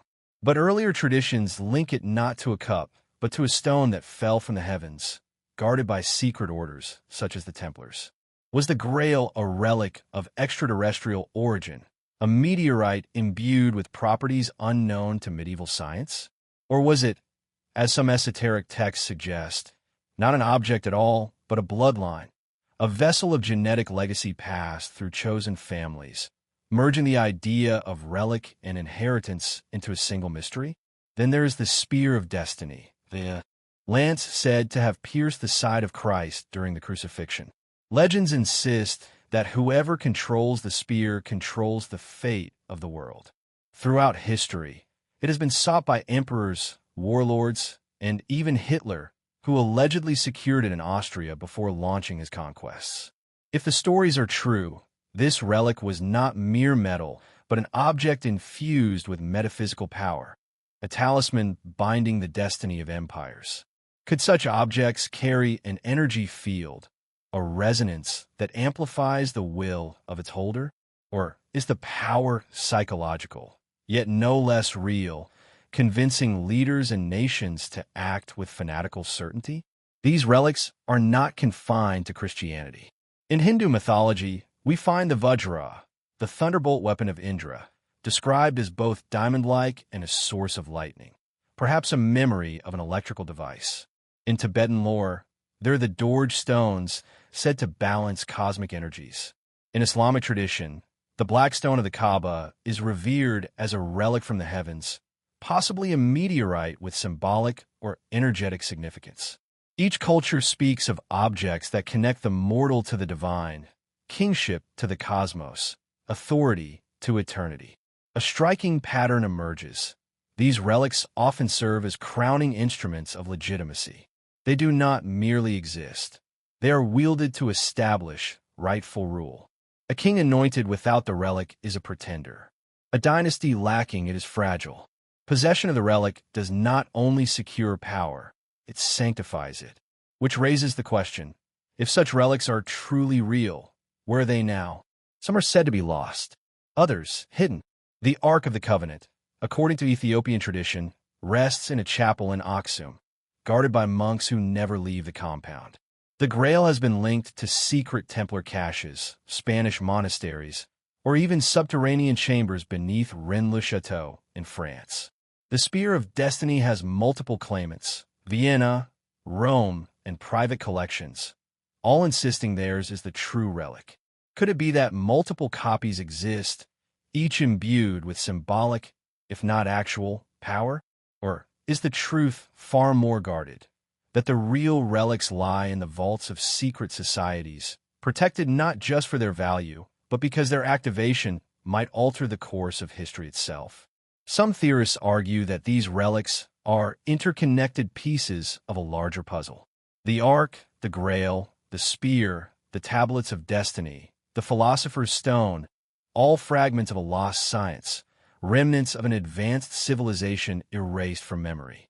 If brought together, they might form a technological network, a machine capable of altering reality itself.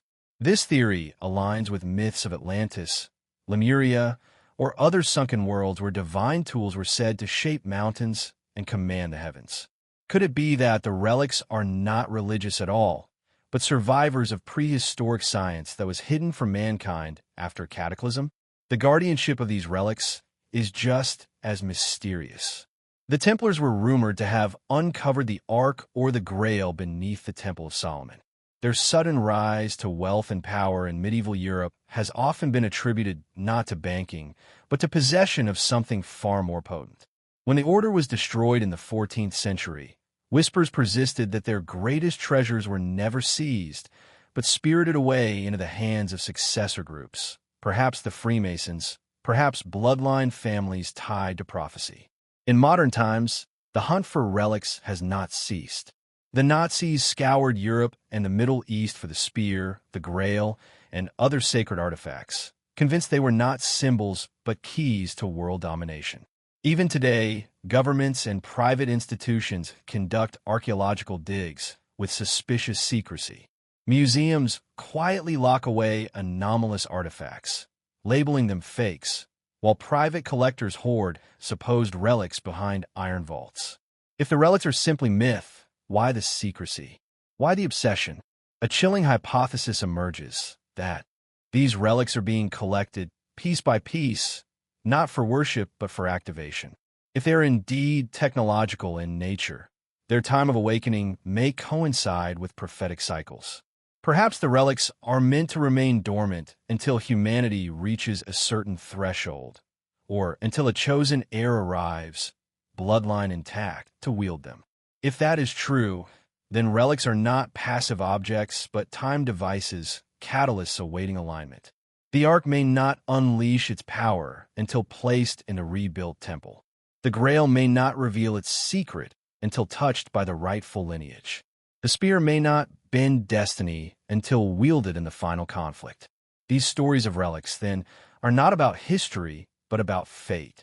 They are scripts written in matter, encoded in gold, stone, and steel, waiting for the last act of humanity's story. In this sense, relics and bloodlines are inseparable. One without the other is meaningless. The relic is inert without the rightful hand. The heir is powerless without the relic. Together, they form the architecture of kingship, the mechanism of destiny. And if secret societies have indeed safeguarded these relics, then their centuries of silence may not be concealment, but preparation, for the moment when the relics will be revealed, the heir unveiled, and prophecy fulfilled. For skeptics, relics are myth wrapped in superstition. But to those who study the shadows of history, relics are the engines of empire. Whoever holds them does not merely rule. They embody the destiny of the world. Across every culture, every continent, and every era, one theme seems to repeat. The world as we know it will not last forever. Whether framed as a great flood, a purging fire, a cosmic battle, or a spiritual awakening, humanity has always anticipated an end of the age. These prophecies, scattered through scriptures, myths, and oral traditions, are not merely tales of doom.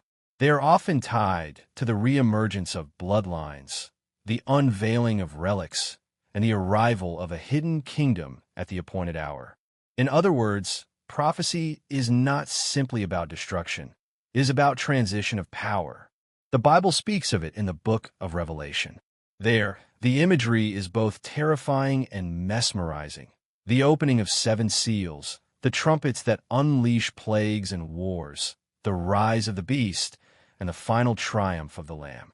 The language is symbolic, yet scholars and mystics alike have long suspected that Revelation encodes not only theological meaning, but also historical cycles. Each beast, each seal, each trumpet may correspond to world empires, bloodline dynasties, and catastrophic events that reshuffle global power.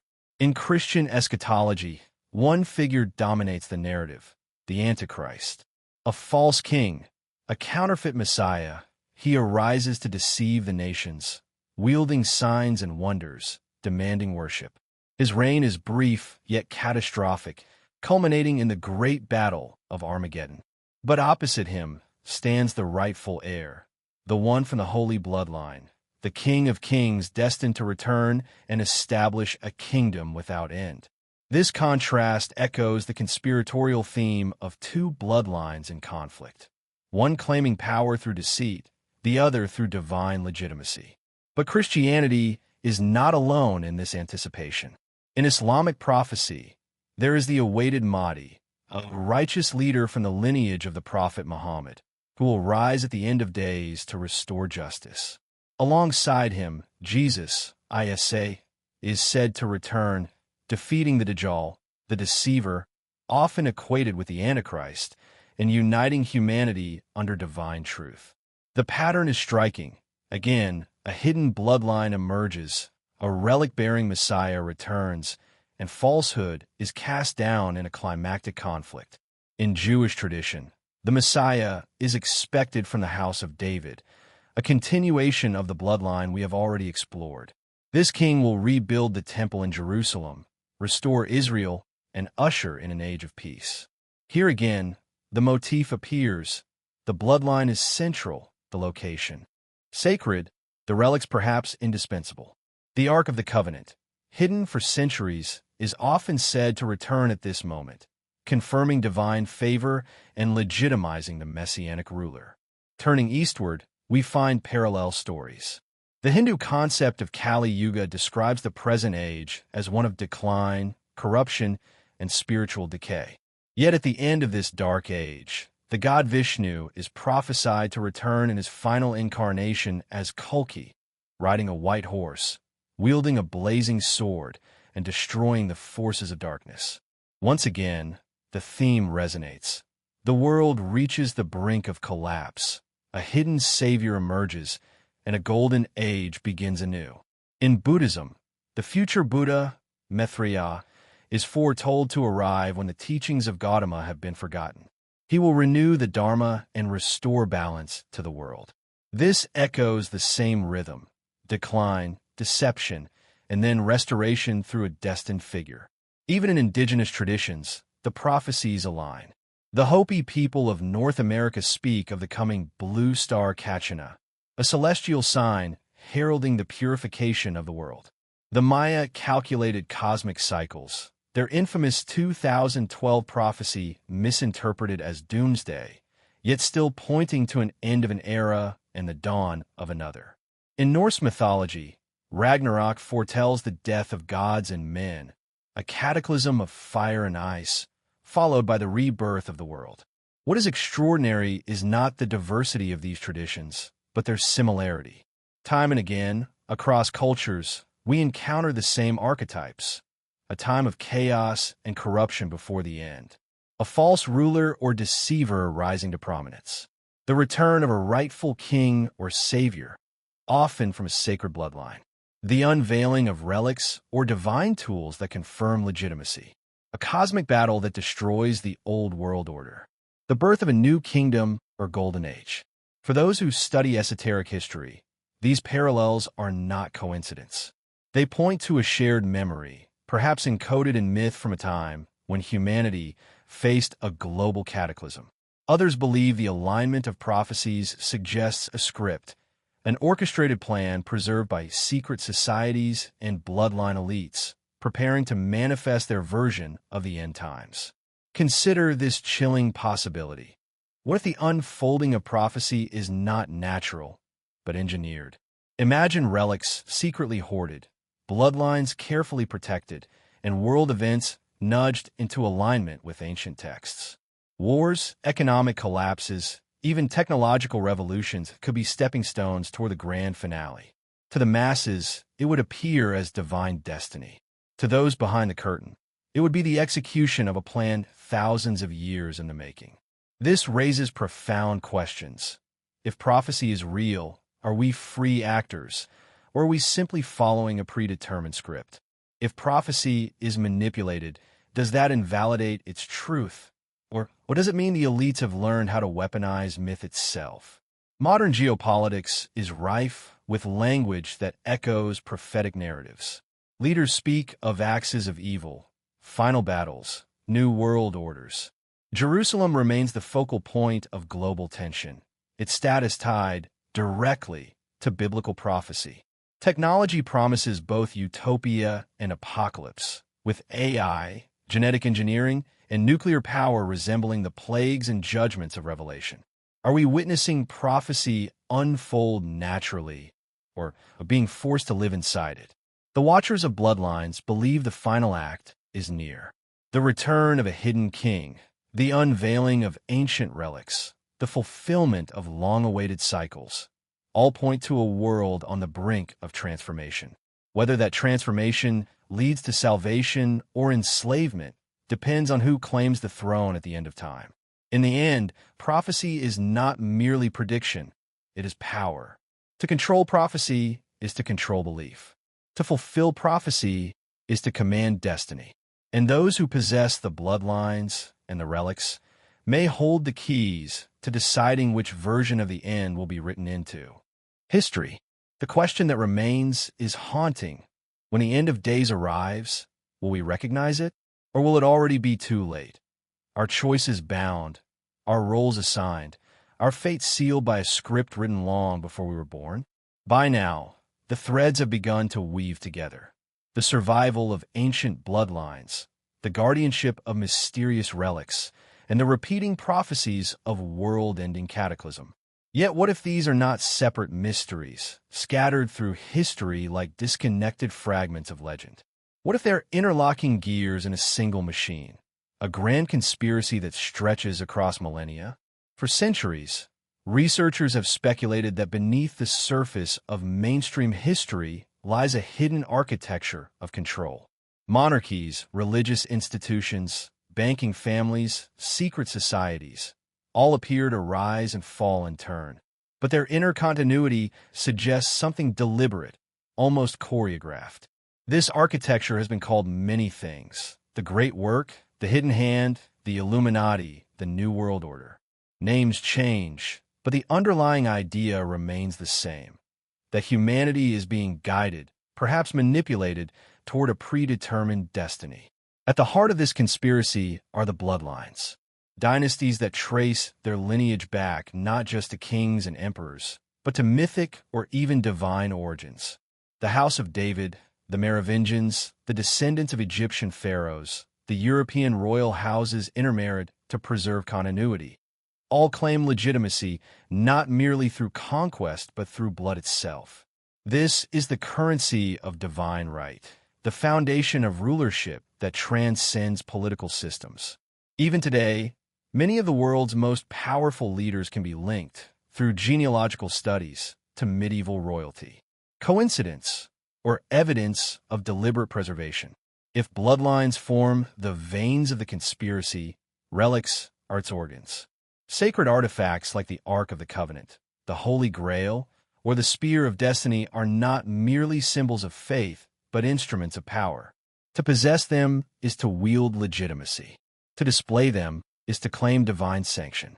Wars have been fought over these relics, not for superstition alone, but because they form the ritual technology of kingship. Their guardianship by secret orders like the Templars or the Freemasons hints at an ongoing project to preserve, protect, and eventually reveal these relics when the appointed hour of prophecy arrives. Then there is the script, the prophecies themselves. Whether in Revelation, Islamic eschatology, Hindu cycles, or Hopi legends, the motifs are eerily aligned. A world plunged into chaos, a deceiver enthroned, a final battle, a hidden savior revealed, a golden age reborn. Are these parallel prophecies evidence of a collective archetype buried in the human psyche, or do they reflect a shared ancient memory, preserved intentionally by those who know what is coming? More disturbingly, could these prophecies be used as a manual, guiding the conspirators in their orchestration of world events? Consider this possibility. Bloodlines serve as the actors, relics as the props, prophecy as the script, and humanity as the audience. Behind the stage curtain, the directors, hidden societies of elites, determine when and how each act unfolds. Wars, revolutions, economic collapses, even technological breakthroughs may be orchestrated, not random. Each event nudges the world closer to alignment with prophecy, creating the illusion of destiny while ensuring that the endgame serves the hidden rulers. In modern times, the conspiracy has taken on a new name: the New World Order. Pioneered in whispers during the 20th century and openly spoken of by politicians, it envisions a single global governance system: economic, political, even spiritual. Skeptics dismiss it as paranoia, yet the alignment of institutions, the United Nations, global banking systems, multinational corporations, suggests a consolidation of power unprecedented in history. If bloodlines are the hidden kings and relics, the instruments of authority, the New World Order could be the kingdom reborn, not as monarchy, but as technocracy. This is where the threads tighten. For if the New World Order is indeed the hidden kingdom resurfacing, then relics and bloodlines are not simply relics of the past. They're the tools of legitimacy for the future. Imagine a world plunged into chaos, climate disaster, economic collapse, global war. Out of the ashes emerges a leader, claiming not only political authority, but also ancient legitimacy. Perhaps he wields a rediscovered relic, proclaims descent from a sacred bloodline, and cites prophecy as proof of his mandate. In an age of fear, who would resist the allure of such a savior? The conspiratorial perspective warns that this figure may not be the messianic king of divine promise, but the deceiver, the antichrist, the Dajjal, the counterfeit Messiah. By aligning bloodline, relic, and prophecy, the hidden elites could enthrone their chosen figure as ruler of a united world. To the masses, this would appear as salvation. To those who see through the illusion, it would be the final betrayal. But the grand conspiracy is not only about the future, it is about control of the past. History itself has been edited, sanitized, and rewritten to conceal the true lineage of power. Alternative researchers argue that entire chapters of history have been obscured. The destruction of the Library of Alexandria, the suppression of Gnostic texts, the burning of heretical writings during the Inquisition, even the classified files of modern governments. The victors write history, but behind them, the hidden hand determines what survives. If relics are concealed, if genealogies are redacted, if prophecies are misinterpreted, then humanity remains blind, stumbling toward the endgame without recognizing the stage upon which it walks. And what a technology! Today's world is shaped by digital networks, surveillance systems, genetic engineering, and artificial intelligence. To many, these are modern marvels. But to the conspiracy-minded, they are new relics, modern counterparts to the Ark or the Grail. If ancient relics were technologies of power, could AI or quantum computers be the tools through which prophecy is fulfilled? Could genetic science be used to engineer bloodlines, ensuring that the heir of prophecy is not simply discovered, but created? This introduces a chilling possibility, that the grand conspiracy is not only about preserving ancient legacies, but about merging them with modern technology to create something entirely new, a synthetic messiah, engineered to fulfill prophecy, enthroned by relics and descended from carefully curated bloodlines. Of course, skeptics argue that these connections are coincidence, that history is messy, that myths overlap by chance. Yet the consistency of patterns is undeniable. Bloodlines surviving through collapse, relics preserved in secrecy, prophecies aligning across cultures, institutions consolidating power. Are we truly to believe that these are random echoes? Or is humanity standing at the threshold of an unveiling centuries in the making? If the grand conspiracy is real, its unveiling will not be gradual. It will be sudden, dramatic, and overwhelming. A crisis will ignite global panic.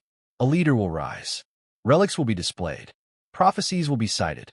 And in the name of peace and order, humanity may willingly surrender its freedom to the new kingdom. Whether that kingdom is divine or diabolical depends on whose hand holds the relic, whose bloodline sits the throne, and whose prophecy is fulfilled. This is the danger and allure of the grand conspiracy. It blurs the line between history and myth, between faith and manipulation, between destiny and deception. And in the end, the greatest mystery is not whether it is real, but whether we will recognize it when it finally steps into the light. For thousands of years, humanity has lived under the shadow of prophecy. From the cryptic verses of Nostradamus to the terrifying visions of St. John in the Book of Revelation, civilizations have whispered about the end of time, a cataclysm that would not only mark the fall of empires, but also the return of hidden bloodlines and the unveiling of ancient relics long kept from the public eye. In this section, we delve into the heart of these prophecies, peeling back the layers of fear, faith, and secrecy that have shaped our understanding of the apocalypse. At the center of almost every prophecy lies one recurring motif: bloodlines. In the biblical tradition, the seed of David was destined to produce a Messiah, a king whose rule would never end. Across Europe, secret societies and monarchs alike claimed descent from this sacred bloodline, believing that the preservation of their lineage tied directly to divine prophecy. To them, genealogy was not just a matter of pride.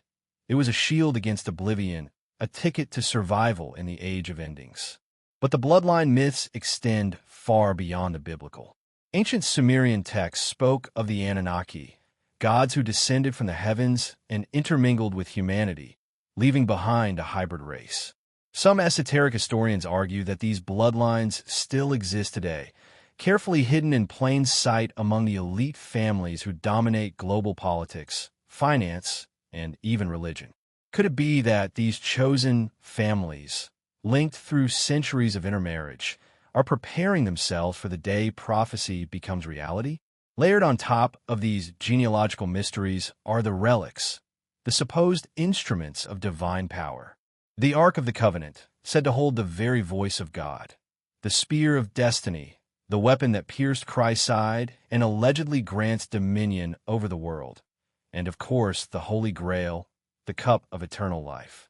If bloodlines are the living vessels of prophecy, then relics are the keys, the tools through which these families might unlock their ultimate power at the appointed hour. Throughout history, the possession of relics has coincided with turning points in civilization. Charlemagne was said to hold the Spear of Destiny, cementing his role as the father of Europe. The Knights Templar were rumored to safeguard the Grail, granting them unmatched influence before their sudden fall. Even Hitler sought the spear, convinced that whoever wielded it could command the fate of nations. Again and again, relics resurface at moments of great upheaval, as though history itself cannot proceed without their presence. But how do these elements, bloodlines and relics, tie into the apocalyptic visions of old? The Book of Revelation offers a chilling clue. It speaks of a beast rising from the sea, of a great deceiver who would unify the nations, and of a chosen remnant preserved through fire and judgment. Many esoteric scholars believe that this chosen remnant refers not to random believers, but to the hidden bloodlines that have carried their heritage through countless generations. In their eyes, Revelation is less a universal warning than a coded message to a specific family, a roadmap guiding them through the storm to eventual dominion. Other traditions echo this theme. In Islamic eschatology, the Mahdi is prophesied to appear at the end of days, descended from the prophet's bloodline, to restore justice before the final battle. In Hinduism, the Kalki avatar, the 10th incarnation of Vishnu, will emerge when the world has fallen into chaos, bringing the cycle of ages to a close. Even the Mayans, with their infamous 2012 calendar, hinted at a cyclical destruction and renewal. These diverse traditions, though separated by geography and culture, converge on one essential idea. The end of time will be marked by the return of something ancient, preserved through lineage and revealed through sacred objects. Modern conspiracy theorists take this convergence further, arguing that our current age is not merely approaching an end, but is being deliberately steered toward it. They claim that the elite bloodlines, descendants of Merovingian kings, Templar families, and perhaps even the Anunnaki, are orchestrating global crises to fulfill prophecy on their terms. Wars, economic collapses, pandemics, all they argue are pieces of a puzzle designed to bring about the chaos necessary for their chosen leader to emerge. And here lies the most unsettling part of the Apocalypse Code: the belief that prophecy is not passive, but performative, is not merely about predicting the future, but about enacting it. If powerful bloodlines believe themselves destined to rule in the end times, might they not manipulate events to ensure those prophecies come to pass? In this sense, the apocalypse is less an unavoidable fate and more a self-fulfilling agenda. A carefully scripted play, rehearsed for centuries, awaiting its final act. Consider the sudden resurgence of interest in ancient relics in recent decades. The search for the Ark of the Covenant in Ethiopia, the whispers of Grail guardians in France, the rumored discoveries beneath the Temple Mount in Jerusalem. None of these are mere archaeological curiosities. To those who understand the code, they are chess moves, preparations for the final unveiling. Each relic unearthed, each bloodline traced, brings us closer to the climax foretold in prophecy. Of course, mainstream historians dismiss these connections as fanciful, chalking them up to coincidence, myth, or the human tendency to impose patterns on chaos. Yet the sheer persistence of these stories, the way they reappear across time and culture, suggests something more. Why have the same symbols, the same families, and the same objects haunted our collective imagination for thousands of years? Why do they always return in moments of great upheaval? Perhaps the answer lies not in whether the prophecies are literally true, but in the power they hold over those who believe in them. A king convinced that his bloodline is sacred will act with a conviction unmatched by any ordinary ruler. An elite family convinced that their destiny is written in Scripture will pursue their goals with a patience that spans generations. And when enough of these families, holding enough of these relics, converge on the same vision of the future, reality itself begins to bend around their beliefs. The Apocalypse Code, then, is not a single text or prophecy, but a web, woven from bloodlines, relics, and visions of the end. It is the script behind history, whispered in secret societies, encoded in holy texts, guarded in vaults beneath cathedrals. Whether we are hurtling toward a literal apocalypse or merely watching the machinations of those who believe in one, the effect is the same. Humanity is being guided, perhaps unknowingly, toward an appointed end. And as we stand on the precipice of global transformation, amid wars, climate crises, and unprecedented technological shifts, the question remains, are we witnessing prophecy unfolding, or are we living through the carefully orchestrated finale of a plan written long ago? Throughout this journey, we have traced the threads of secret bloodlines, hunted the shadows of ancient relics, and deciphered the codes of prophecy. Each thread seemed separate, belonging to different times and cultures. Yet in this penultimate section, they converge. For it is here, in the whispers of the final alignment, that the true scope of the conspiracy begins to reveal itself. The idea of alignment is both astronomical and symbolic. In ancient times, the heavens were seen as the ultimate clock, and moments when planets, stars, and constellations aligned were considered omens of world-shifting events.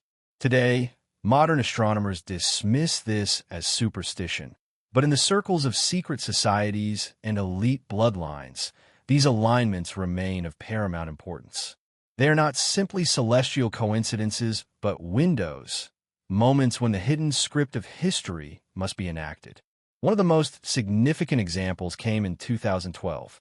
For the Mayans, it was the end of a great cycle, the turning of an age. While popular culture misinterpreted it as a prediction of instant annihilation, esoteric scholars have suggested something far subtler.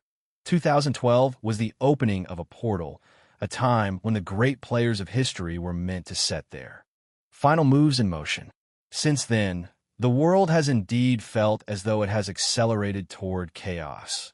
Economic upheaval, social division, technological revolutions, and global crises, all cascading faster than before.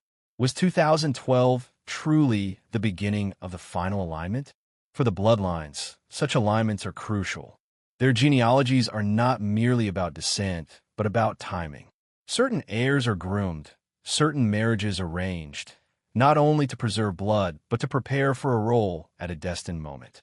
Hidden genealogical maps, carefully guarded in Vatican archives, Masonic lodges, and the vaults of European nobility, are said to trace not just ancestry, but prophecy itself, identifying which descendant must rise at the time of the final convergence. And then there are the relics. The Grail, the Ark, the spear, objects that have been pursued, hidden, lost, and rediscovered across centuries. Legends say these relics are not merely symbolic, but active instruments of transformation. When brought together at the proper time and under the right alignment of stars, they may serve as the very catalysts of the new world. Imagine, for a moment, if the Ark of the Covenant truly contained frequencies or energies capable of altering consciousness, or if the Grail's secret was a genetic key to prolonging life, unlocking the ancient DNA of bloodlines. If such relics were united, their power would not be metaphoric but literal, a force capable of reshaping civilization. The final alignment, according to some esoteric writings, is the moment when these elements converge, bloodline heirs revealed, relics recovered, and the heavens signaling the appointed hour. And what lies beyond this convergence? The establishment of what many call the New World Order. To the mainstream, that phrase conjures images of conspiracy gone too far, shadow governments, global elites plotting domination. Yet, when we examine it through the lens of prophecy and bloodlines, a more nuanced picture emerges. The New World Order is not merely about political control. It is about fulfilling a vision of history that stretches back thousands of years. The families who believe themselves chosen are not content with hidden influence. They seek open dominion, a restoration of what they see as their rightful throne. Religious texts seem to foreshadow this very transition. Revelation speaks of a beast, a false Messiah, who will rise with promises of unity and peace. But might this figure be none other than the heir of these hidden bloodlines, revealed at last? In some interpretations, the Antichrist is not a demonic outsider, but the ultimate culmination of dynastic planning, a descendant whose genealogy ties him to kings, priests, and perhaps even beings beyond our world. And here lies the dark heart of the theory, that the New World Order is not just a political project, but an apocalyptic script. Wars, economic crashes, pandemics, and technological upheavals may not be random disasters, but deliberate steps designed to destabilize the old order and prepare humanity for the acceptance of the new. If enough chaos is unleashed, people will beg for unity, for salvation, for a leader who promises to restore balance. And when that leader steps forward, backed by relics of unimaginable power and genealogies claiming divine right, how many will resist? Consider the role of technology in this alignment. The ancient prophets could never have imagined the reach of modern surveillance, the power of artificial intelligence, or the possibility of genetic engineering. Yet today, these tools are being woven seamlessly into society. For conspiracy researchers, this is no accident. It is preparation. Surveillance ensures no dissent escapes notice. AI allows for control at scales never before possible. Genetic engineering opens the door to manipulating bloodlines themselves, perhaps even reviving the hybrid ancestry of the past. In this sense, technology is the modern relic, the 21st century counterpart to the Ark and the Grail. But what of resistance? Throughout history, wherever there has been an empire, there has been rebellion. Secret societies opposed to the bloodlines, guardians of alternative knowledge, have also operated in the shadows.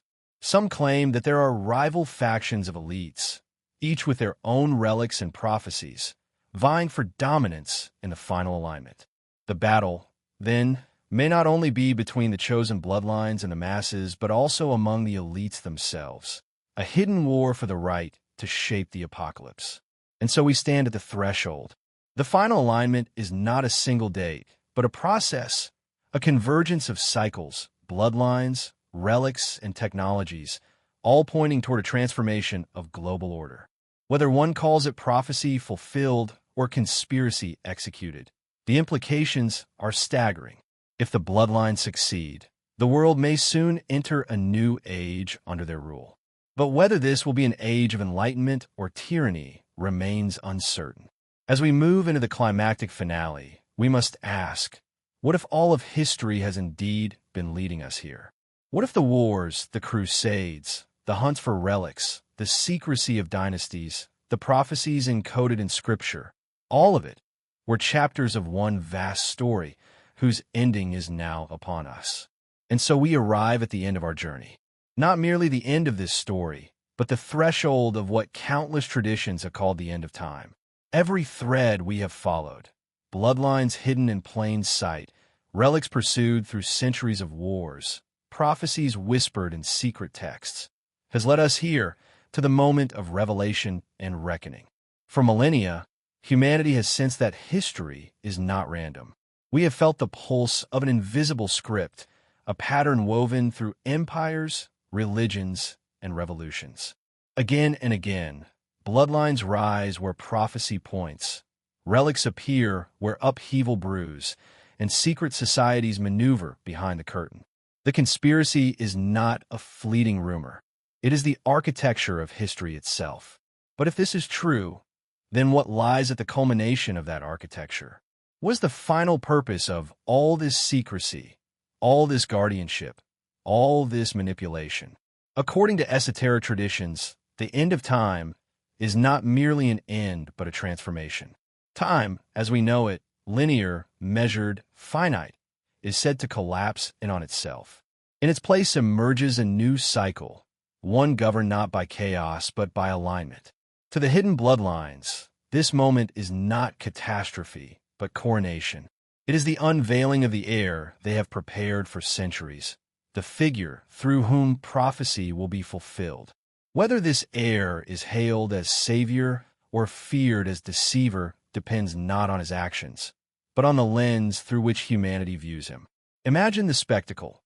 Relics brought forth from their hiding places, revealed not as myths, but as tangible instruments of power.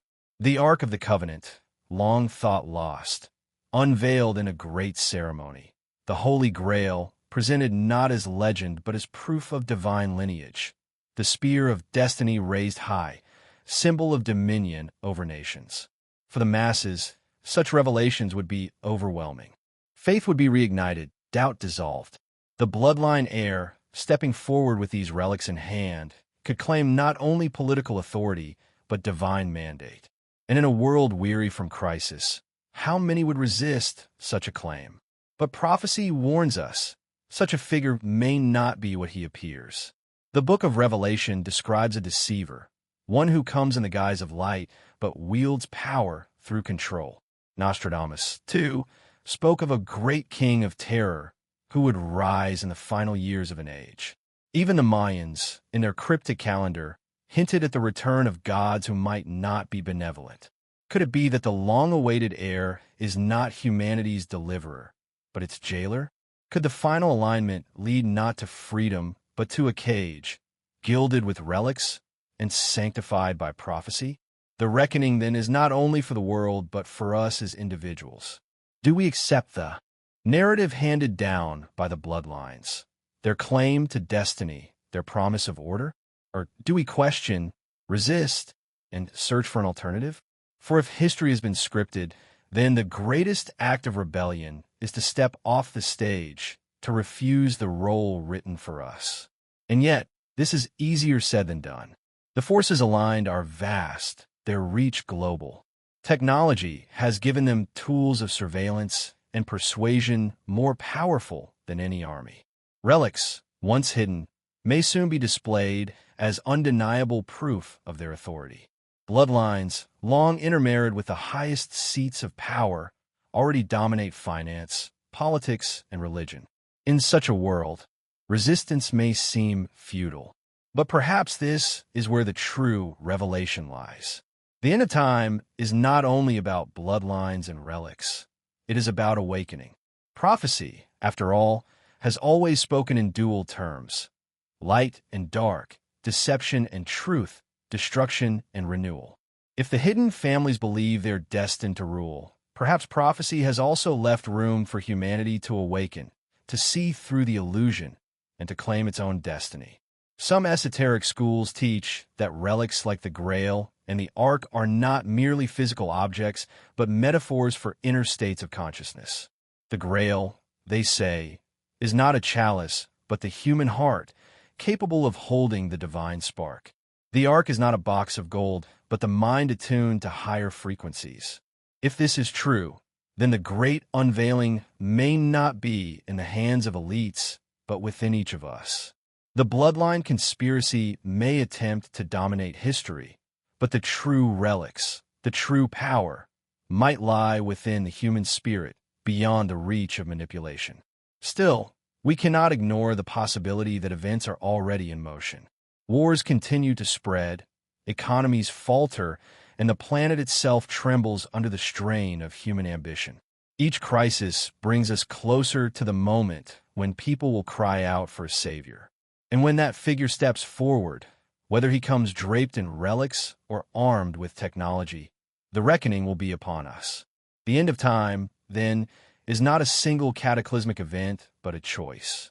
A choice between surrendering to the narrative of bloodlines and relics, or awakening to a deeper truth. A choice between living in the script written for us or writing a new one. The bloodlines believe their moment has come, that their alignment of power and prophecy will secure their dominion. But history is not immutable. It is shaped by those who dare to see beyond the veil. As we close this exploration, we're left with questions that are both unsettling and liberating. What if history's greatest conspiracy is real? What if the bloodlines, the relics, the prophecies, all of it, are converging now? And yet, what if the true power lies not in their hands, but in ours? Perhaps the end of time is not the end of the world, but the end of the illusion. Perhaps the reckoning is not their triumph, but our awakening. The stage is set. The players are ready. The relics wait in silence. The bloodlines guard their secrets, and the stars mark the hour. The final alignment draws near. And when the moment comes, when revelation bursts into the open, each of us must decide. Do we follow the script, or do we break it? For in the end, prophecy may not be about foretelling the future. It may be about offering us a mirror, asking us who we truly are when the veil is torn away. And so, as the echoes of history fade and the future looms before us, one question remains, haunting, eternal.